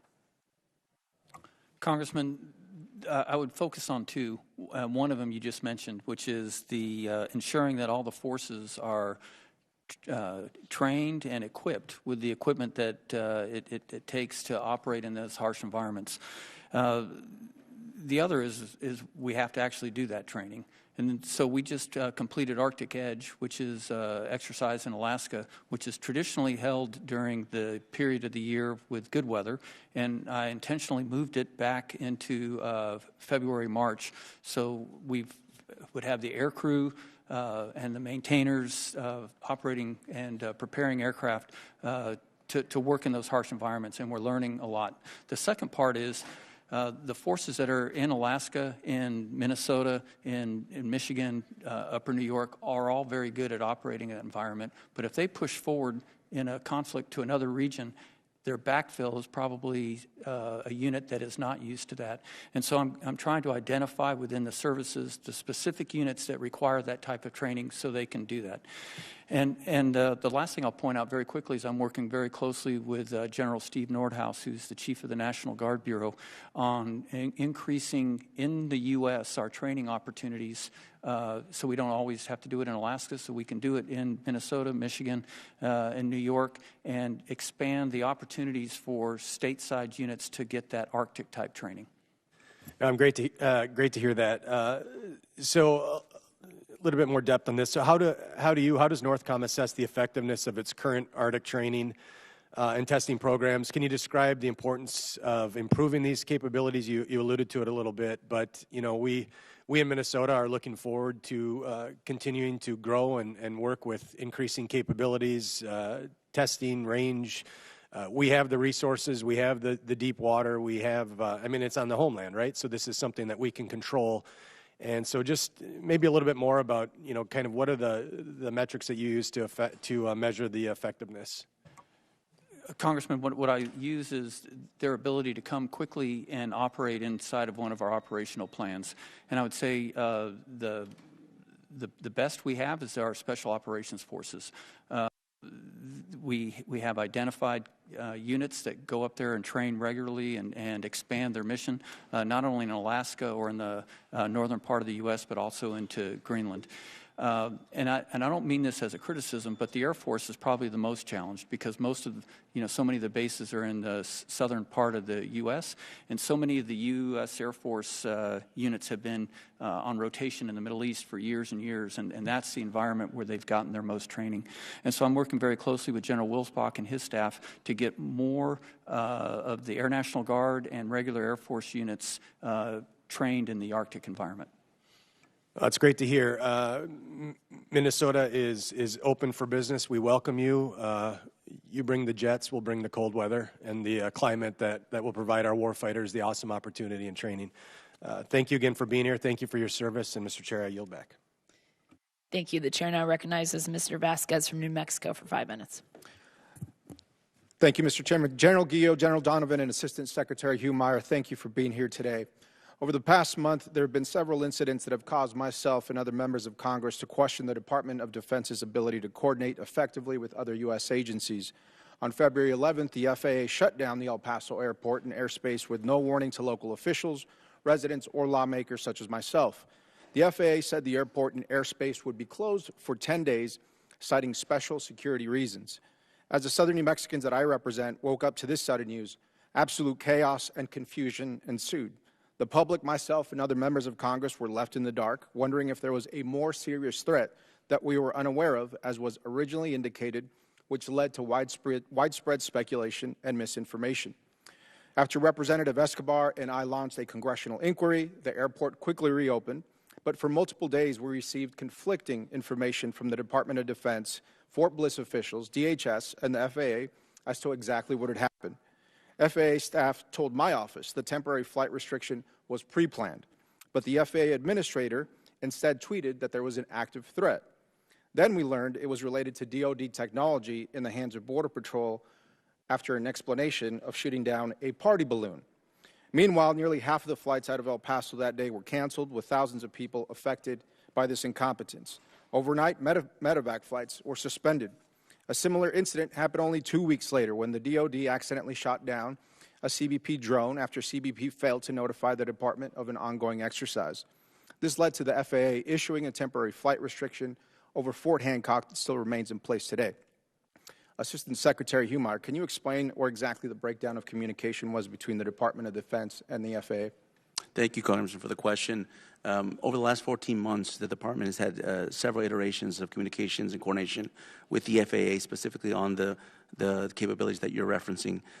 Those consultations have to do with the capabilities, the risks, the associated vulnerabilities that can be associated with that system. In respect to the specific instances that happened recently, a lot of that was in lack of coordination with the Department of Homeland Security. Now, I'm happy to report that since that incident, we've been able to streamline a lot more of that coordination. 3 agencies, Department of Homeland Security, Department of War, as well as the FAA, and looking to improve on that process as we move forward. Well, thank you, Mr. Humeire, but let's zone in on that lack of coordination with the Department of Homeland Security. That's what I was looking for. What failed? What was the lack of coordination? Well, I'd have to defer to the Department of Homeland Security because that's their coordination with the FAA, not ours. Okay. I want to move briefly now to talk about some of the counter-UAS technology that is being tested. Both these incidents involved counter-drone high-energy lasers, which is technology whose effects on people, the environment, and other U.S. assets aren't completely known yet. I believe this is what the FAA was concerned about and what likely contributed to them issuing these shutdowns and flight restrictions. Reporting suggests that these tests are some of the first known domestic use of a counter-drone laser system conducted outside of a controlled environment. Assistant Secretary Humeire, How has the department determined that these types of drones were ready at the time to be tested outside of a controlled environment? And what are the possible risks to civilians and other U.S. assets? So the high-energy laser system, Congressman, that you're referring to is something that detects at a very meticulous level whatever aerial threats that can be presented, particularly as they relate to unmanned aircraft systems. So in the case of the incidents that you're talking about that happened in recent weeks, the system worked. It actually took out what it detected could be a potential threat, not mitigating any vulnerabilities or mitigating any vulnerabilities that would be present to larger aircraft or civilian uses of other. Thank you, Assistant Secretary. And I think that's the important thing where the coordination has to be in place with the respective agencies, with DHS and FAA. Just what you mentioned, that if there is no imminent threat, especially to commercial airliners, that needs to happen before we shut down international airspace. It's been about a month since Representative Escobar and I sent a letter requesting a specific briefing on this issue and what led to the sudden closure of the El Paso airport. We have not received any response. Is this something you can commit to, a briefing for myself and Congresswoman Escobar? Congressman, happy to take that back and get back with your office within an appropriate time. Is that a yes? Yes. Okay, thank you. Lastly, I'd like you to pay special attention to recent letters submitted to state and federal offices by 5 Texas sheriffs regarding the proposed border wall project in Big Bend National Park. Please take heed from local law enforcement and consider their advice. Mr. Humeire, does the Department of Defense or the administration plan to dignify these sheriffs with a response? Again, I'm happy to take that back. This is the first time I'm hearing about it, so I'd have to coordinate with my office and have a response for you in short time. Thank you, Mr. Humeire. Chairman, I yield back. Thank you. The chair now recognizes Mr. Whitman from Virginia for 5 minutes. Chairwoman and gentlemen, thank you so much for joining us today. General Guillot, I want to start with you. Last year when you were here, we talked a lot about drone incursions there at Joint Base Langley-Eustis, and you talked about coordination between NORTHCOM and DOW and making sure joint agency responsibility was clear and making sure that things could happen. You also talked about purchasing flyaway kits to make sure that they were mobile and they could go to places where we had these issues, as well as having resident capability at some of our most important bases. I want to get an update from you on that, and also want to ask you, too, about the importance of proliferated sensor networks. And last year's NDA was able to get a section in there that talked about using these sensor networks that are already at our civilian airports and making sure that we integrate them into DoD data systems so we have a much broader perspective about what's happening, especially in our efforts to counter unmanned aerial systems there. Can you give us an update on where NORTHCOM and NORAD are in using that sensor data that comes from our civilian airports through the FAA in order to get a more complete picture of counter-UAS efforts and UAS threats? Yes, Congressman. On the sensors, I would point out also in El Paso, they're the leaders, I think, that we've seen in taking a variety of sensors and tying them together into a comprehensive picture. And so I think it's through the University of Texas, El Paso. They have a really great system that we are using as a baseline to get us first in the southern border area, the 1,954 miles that constitute the southern border, and tying that together for the first time. Obviously, with radar and manned aircraft, we have that, of course, all over the world, but for UAS along the border. And so we'll continue to work with that. We've made a lot of progress in the last year, and I would expect that to continue exponentially in the future. Regarding the flyaway kit, thanks to this body and others in Congress, we have a flyaway kit. It's, I won't say where, but it's currently deployed in the U.S. to defeat threats to department installation that are seeing incursions, and it's operating very effectively. Also last year, I asked for 4 improvements to counter-UAS authorities, all of which were granted over the year. So at this point in time, I have 0 requests for additional authorities, and we should get 2 more of the flyaway kits in the next month. Perfect. Thank you. Thank you, sir. General Donovan, we know how important our ARGMUs are. That's presence around the world for emergency response, for human needs, you name it, disasters, we're there on station.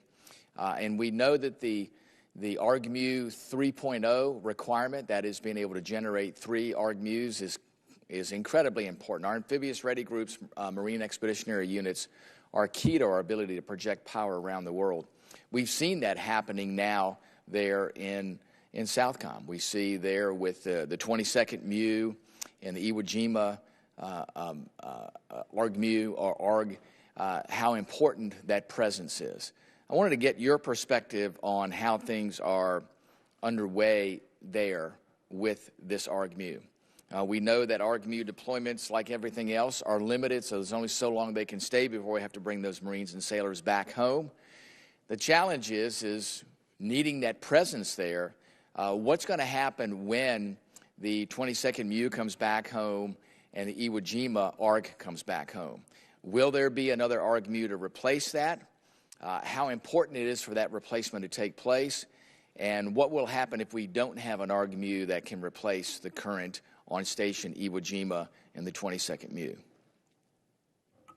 Congressman, thank you for highlighting and recognizing the importance of that ARG-MEU team. Really, if you think about off of the coast of Venezuela, 12 nautical miles out, like you mentioned, the Iwo Jima, I think about the capabilities we all focus on. It could be strike aircraft, or it could be that quick reaction force. I think about a rolled to surgical suite that is available to respond to the ambassador's needs at any time. That's unique. So as we look at the end of time, if we extend that ARG-MEU, which I've asked to extend the ARG-MEU for a couple more months, after that, what are the creative, tailored solutions we can make to make up for a lack of, like you said, that 3.0 ARG-MEU presence we call heel to toe. When one goes out, one comes in. Until we get to that point, we'll have gaps, and those are significant gaps, because that ARG-MEU is the true Swiss Army knife inside the department. Fantastic. Thank you, Mr. Chairman. With that, I yield back. Gentleman yields back here, and I recognize the gentleman from California, Mr. Cisneros. Thank you, Mr. Chairman. Thank you all for being here today to answer our questions. General Donovan, look, I've always been a proponent of showing the flag, and I always thought we should send more ships down into the Southcom area there, to kind of build up relations, kind of similar things that we've done around in different parts of the world, including Asia. I think we do need more ships down there. We do need to have more visits into our Latin American countries there to make sure that we keep up good relations. It's always important to do that. Although I'm not sure that we need them to kind of be carrying out law enforcement missions as what has been doing, especially with these kinetic strikes, which has varying legal issues attached to them. At the same time, using very expensive munitions to kind of carry and take them out when there are other alternatives I think we could be doing. So, General Donovan, how much would a larger Coast Guard presence there actually in the area help benefit and kind of work towards that mission of actually, which is probably their duties, carrying out law enforcement? How could that serve to deter the drug problem that we are trying to solve here of drugs coming into the United States? Would you support a larger Coast Guard presence there? Congressman, absolutely. And the Coast Guard Commandant and I have been talking about that very thing, because the Coast Guard, such a powerful capability with that both law enforcement capability and an operational tactical that we can bring, and partners really want to have that Coast Guard touch point. So we're in active conversation with Coast Guard to do so, Congressman. Well, thank you for doing that. And so, Mr. Humeire, hopefully I said that right. Secretary Rubio, Secretary of State Rubio, had said that a lot of these kinetic strikes they're a deterrent. It's helping propel the drug trafficking coming into the United States from these Latin American countries by doing so.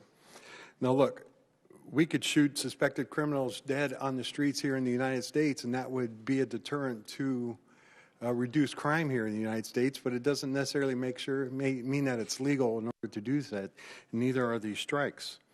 So how is the department justifying these kinetic strikes at a time when we should be using the Coast Guard, who has the authority to kind of do law enforcement, to do investigations, could seize the phones, could seize ledgers, could look at GPS data, could get the drugs that are actually there, right, and take this as evidence in to prosecute individuals later on down the road.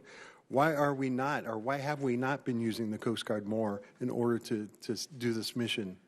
Well, thank you, Congressman, for the question. We have been using the Coast Guard. Interdiction has been going on for decades inside Latin America. Last fiscal year, we had record seizures on interdiction, but interdiction is necessary. I know, but we've made a decision to blow these vessels up, correct, boats Congressman, up, rather than to kind of pursue the legal, Coast Guard. Correct, and I can explain that interdiction is necessary but insufficient.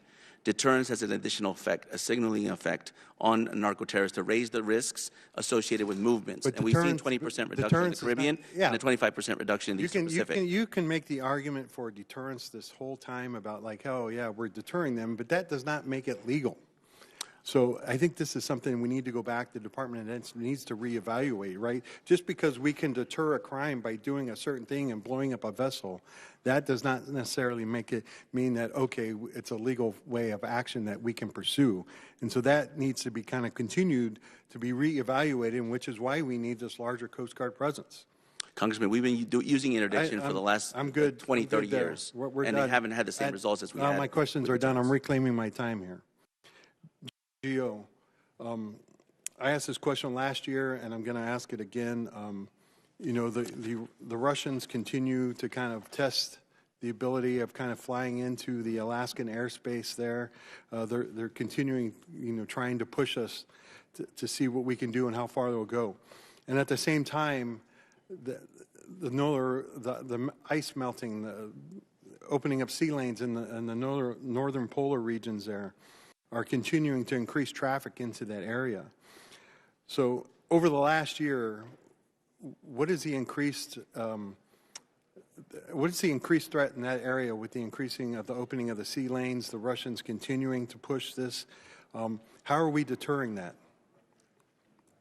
Congressman, you're right. The number of incursions by Russian aircraft into the ADIZ has increased over the last year. It's on a trend. Gentleman's time's expired. Chair, recognize the gentleman from New York, Mr. Ryan. Thank you.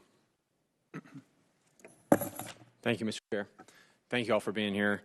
General Guillot, I want to thank you for following up aggressively with our team, specifically around issues that I know have been brought up on drone and UAS. Your team has been phenomenal working with us on the incident that happened at Stewart Air National Guard Base in my district. Your testimony last year, we talked about the 130I, and I just want to commend you and your team and everybody on the committee, all working together to address that issue, and we appreciate that. I want to thank you for that, sir. Obviously, there's a lot more to do, but let us know what you continue to need on that. I want to use the remainder of my time to talk about something that a few colleagues have hit on, but I think is deeply concerning to a lot of folks, which is the continued deployment of U.S. troops, both federalized Guard troops and active duty troops domestically, which I think we all know, if we're honest with ourselves, is not only legally wrong, but just wrong in our guts. Assistant Secretary, since June 2025, the administration has deployed over 10,000 federalized Guard troops and active duty Marines to 6 American cities: LA, DC, Memphis, Portland, Chicago, and New Orleans. I would note that half of them were directly over the objection of local law enforcement, elected officials, governors in those areas. I would also note that the CBO puts the total cost through December 2025, I'm sure it's higher now, at $496 million, $500 million of hard-earned American taxpayer dollars. A Senate committee report estimates the DC deployment alone will cost $332 million through February of this year, 2026. In LA, and I think this merits special note, and I know Mr. Whiteside's hit on this wasn't just the Guard. The administration made a very deliberate decision to deploy about 700 active duty Marines into an American city to repeat deploying U.S. troops against U.S. citizens on American streets. Then, building on that, despite multiple courts at every level blocking and saying that those deployments were not lawful, the President released an executive order, 14339, that directed every state to form a quick reaction force with the express intention of, quote, quelling civil disturbances. The Washington Post reported these QRFs would be composed of hundreds of Guard troops tasked with rapidly deploying into American cities, facing protests or other unrest, with 600 troops on standby at all times so they could deploy in as little as 1 hour. As I'm sure you know, D.C. actually just stood up this unit, the 260th Special Purpose Brigade, specifically designed to deploy these troops domestically. Again, I want to note throughout each of these steps, the third branch of our government, outlined in our Constitution over and over, has said these are not lawful deployments in many cases. Despite that, on September 30th at Quantico, and I'm sure at least one of the two of the senior military leaders were here, the President told a room full of senior military commanders, quote, "We should use some of these dangerous cities as training grounds for our military," and described America as facing, quote, "an invasion from within." Thankfully, on December 23rd, the Supreme Court, by a wide margin of 6-3, upheld the lower court ruling, specifically in the Trump versus Illinois case, and specifically said the administration lacked legal authority to federalize the Guard under Section 12406. 3 conservative justices, including the Chief Justice, as well as Justices Barrett and Kavanaugh, joined that majority, did the right thing, and said the administration, quote, "failed to identify a source of authority for the deployment." I want to ask you, starting with you, Assistant Secretary, and then each of you, Generals, especially you, General Guillot, do you recognize, yes or no, the validity of that Supreme Court ruling as it relates to domestic deployment of troops? Congressman, yes or no, please, sir. Congressman, I recognize the validity of the operations under Title 10 and Title 32. General? Congressman, we do recognize and we followed all court orders. Thank you. General Donovan? I concur with General Guillot. Thank you. In February 2026, President Trump said Republicans should, quote, "nationalize the voting," quote, "at least many 15 places, in as many as 15 places, arguing some states were running, quote, crooked elections, which is a lie. With midterms elections, I'm running out of time, but with midterm elections approaching in November, will you commit on the record to not deploy U.S. troops at polling sites in the United States of America in these elections? Gentleman's time's expired. Chair now recognizes the gentlelady from California, Ms. Jacobs. Thank you, Mr. Chairman. Thank you all for being here. In December of 2025, the Department of Interior transferred jurisdiction of roughly 760 acres of public land along the California-Mexico border in San Diego and Imperial counties to the Department of the Navy. This land is now designated as a National Defense Area, an NDA. My staff recently conducted an oversight tour of this new NDA, and I'm left with many concerns. First, we heard that cartel activity along the border has increased following the killing of El Mencho in Mexico, and service members are being targeted. Their phones are being hacked. They are receiving personally threatening messages. Second, the terrain these Marines are traversing is treacherous. I'm grateful no Marine has died in these mountains, but I am genuinely terrified of that happening in the future. General Guillot, are you tracking and concerned about these two threats to the safety of service members operating in the NDA? And what are you doing as commander of NORTHCOM to work with Joint Task Force Southern Border to ensure their safety? Congresswoman, yes, I'm aware of the threats, and of course any threat to any of our forces is something that not only concerns me, but takes a great deal of attention to make sure that we're addressing it properly. As you mentioned, we work this through JTF Southern Border, and I'm very pleased with the not only the initiatives that General Gardner has taken and General Nowlan before him, but also down to the echelon levels, the commanders on the ground that are working with the Border Patrol agents there. We try to use more unmanned aerial vehicles to do the patrolling as opposed to on foot like we do in other parts of the border because of that treacherous territory. But as you probably learned when you were there, that there are still illegal activity coming across, so having that right posture is extremely important to ensure that we can maintain the seal. All right. Well, I just want to state for the record that I'm very concerned about this operation and the safety of our Marines. Our service members did not sign up for immigration enforcement, and this political stunt is putting their lives at risk. Now I want to talk about Operation Southern Spear. By Southcom's own count, the United States has killed 157 people in 45 strikes on boats in the Caribbean and Eastern Pacific since September. General Donovan, how many of those 157 people has the department publicly identified by name? Congresswoman, I do not have an answer for that. Okay. Do you have an answer on whether Southcom has conducted a single post-strike investigation into whether any of the 157 people killed were in fact carrying drugs at the time they were struck? Not before, not based on route patterns, but actually carrying drugs at the time they were struck.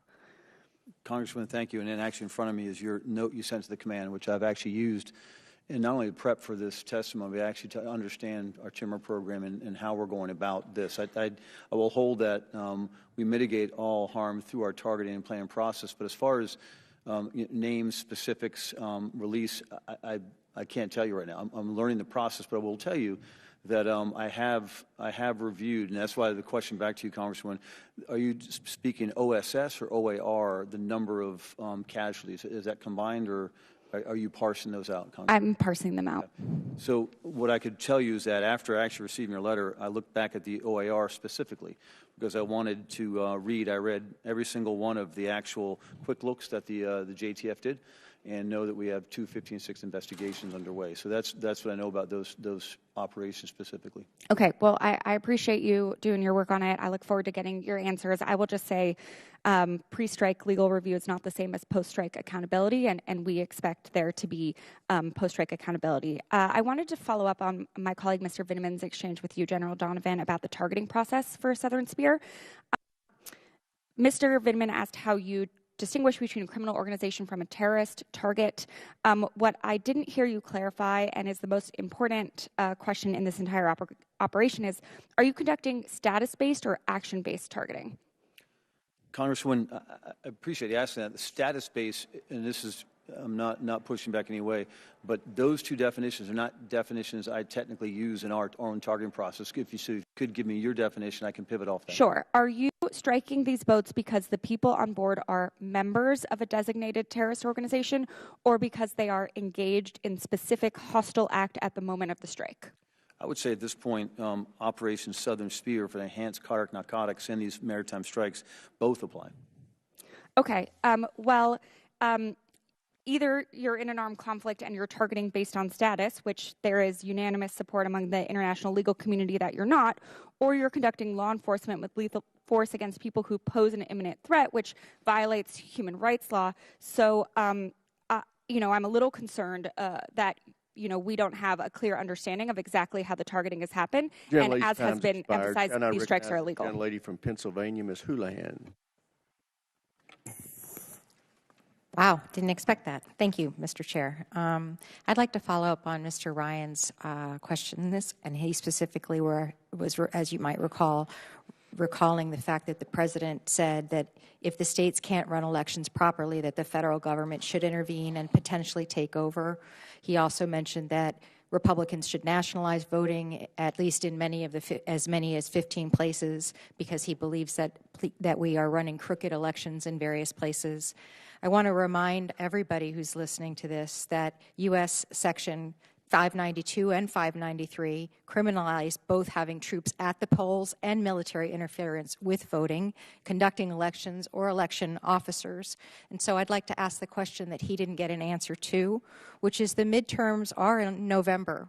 Will you collectively, representing the people who help decide where our troops are from North and South America, will you commit on the record before this committee that the Department of Defense will not deploy military personnel within sight of any polling places in November of 2026?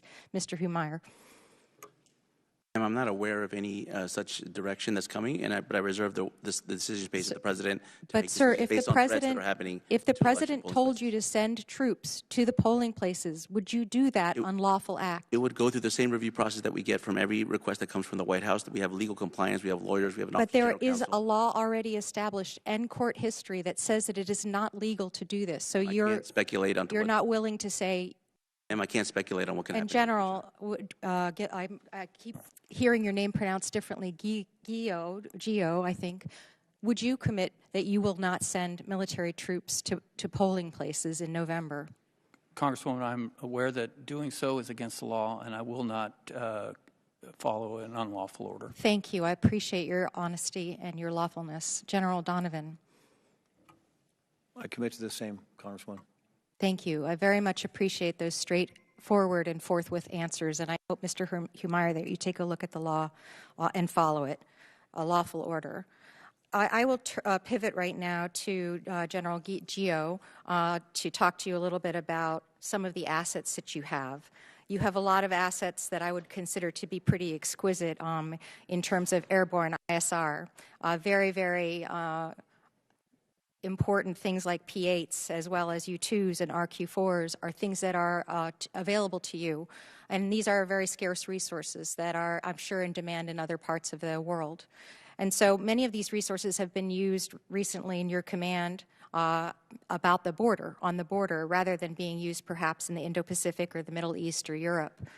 As much as every commander would want more of these resources, do you think that this is sort of overkill at this point in time? And do these resources perhaps need to be redeployed to other areas?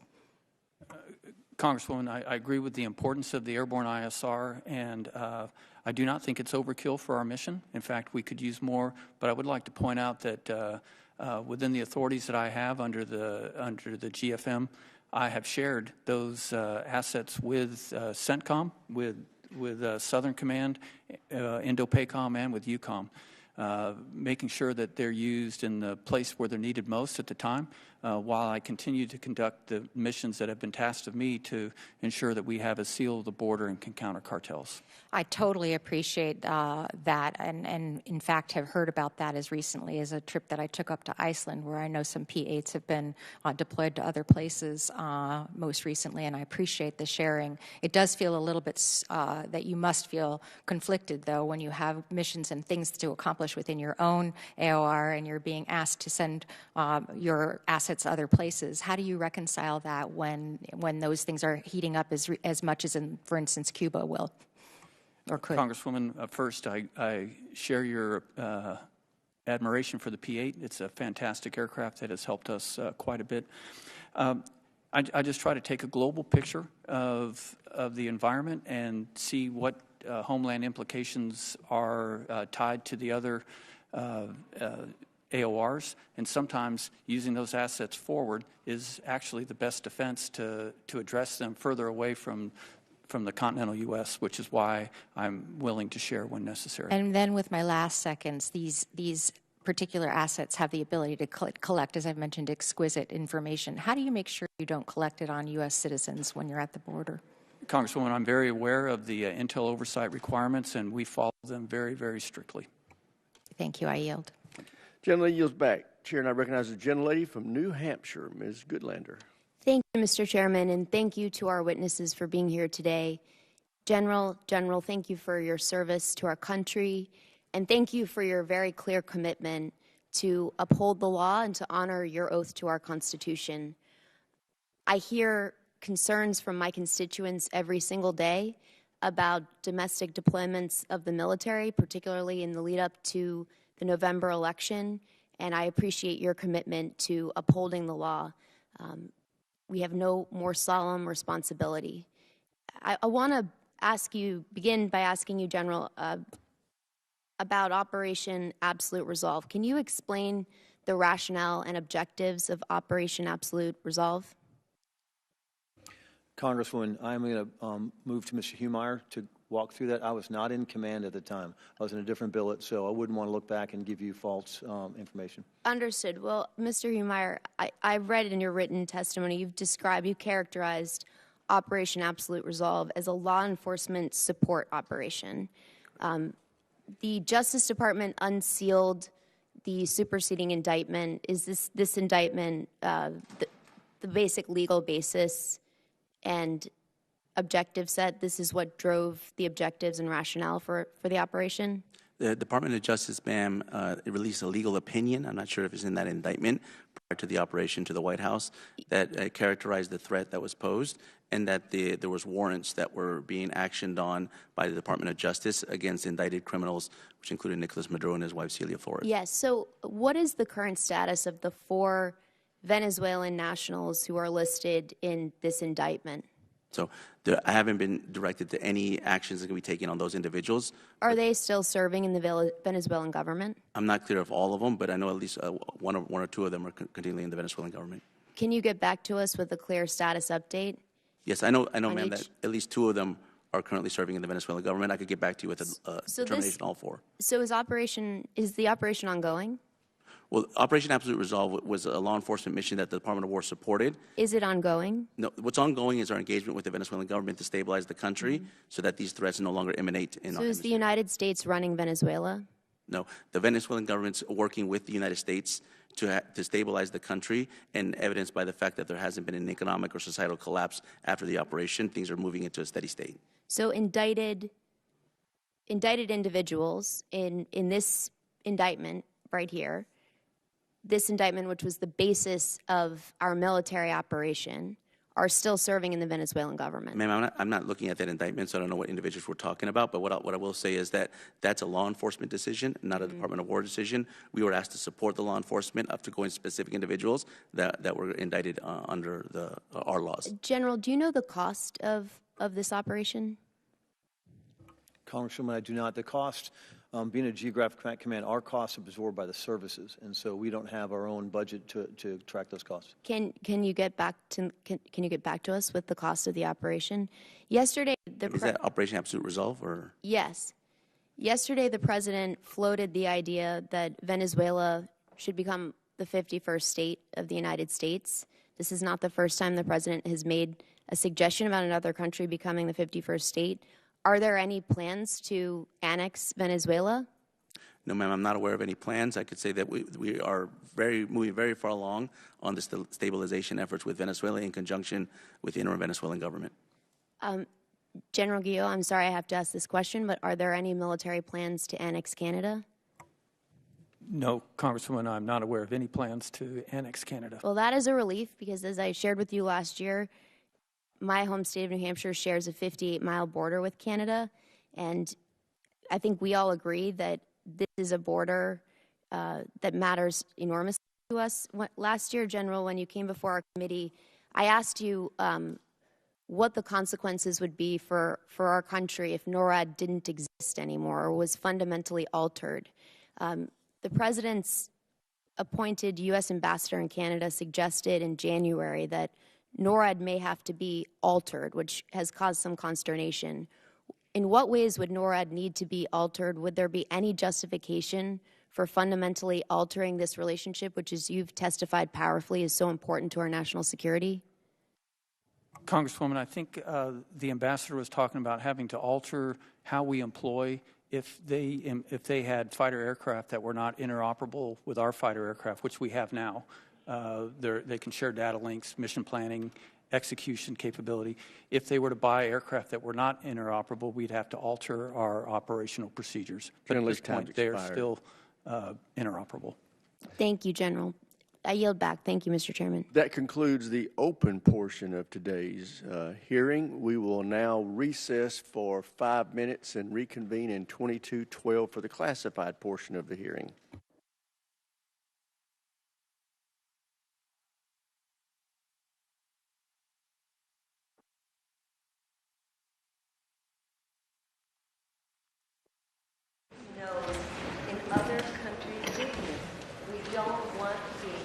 Kidnapping presidents like in Venezuela. We don't want to be imposing an economic siege on the people of Cuba. General, will you please understand that what the U.S.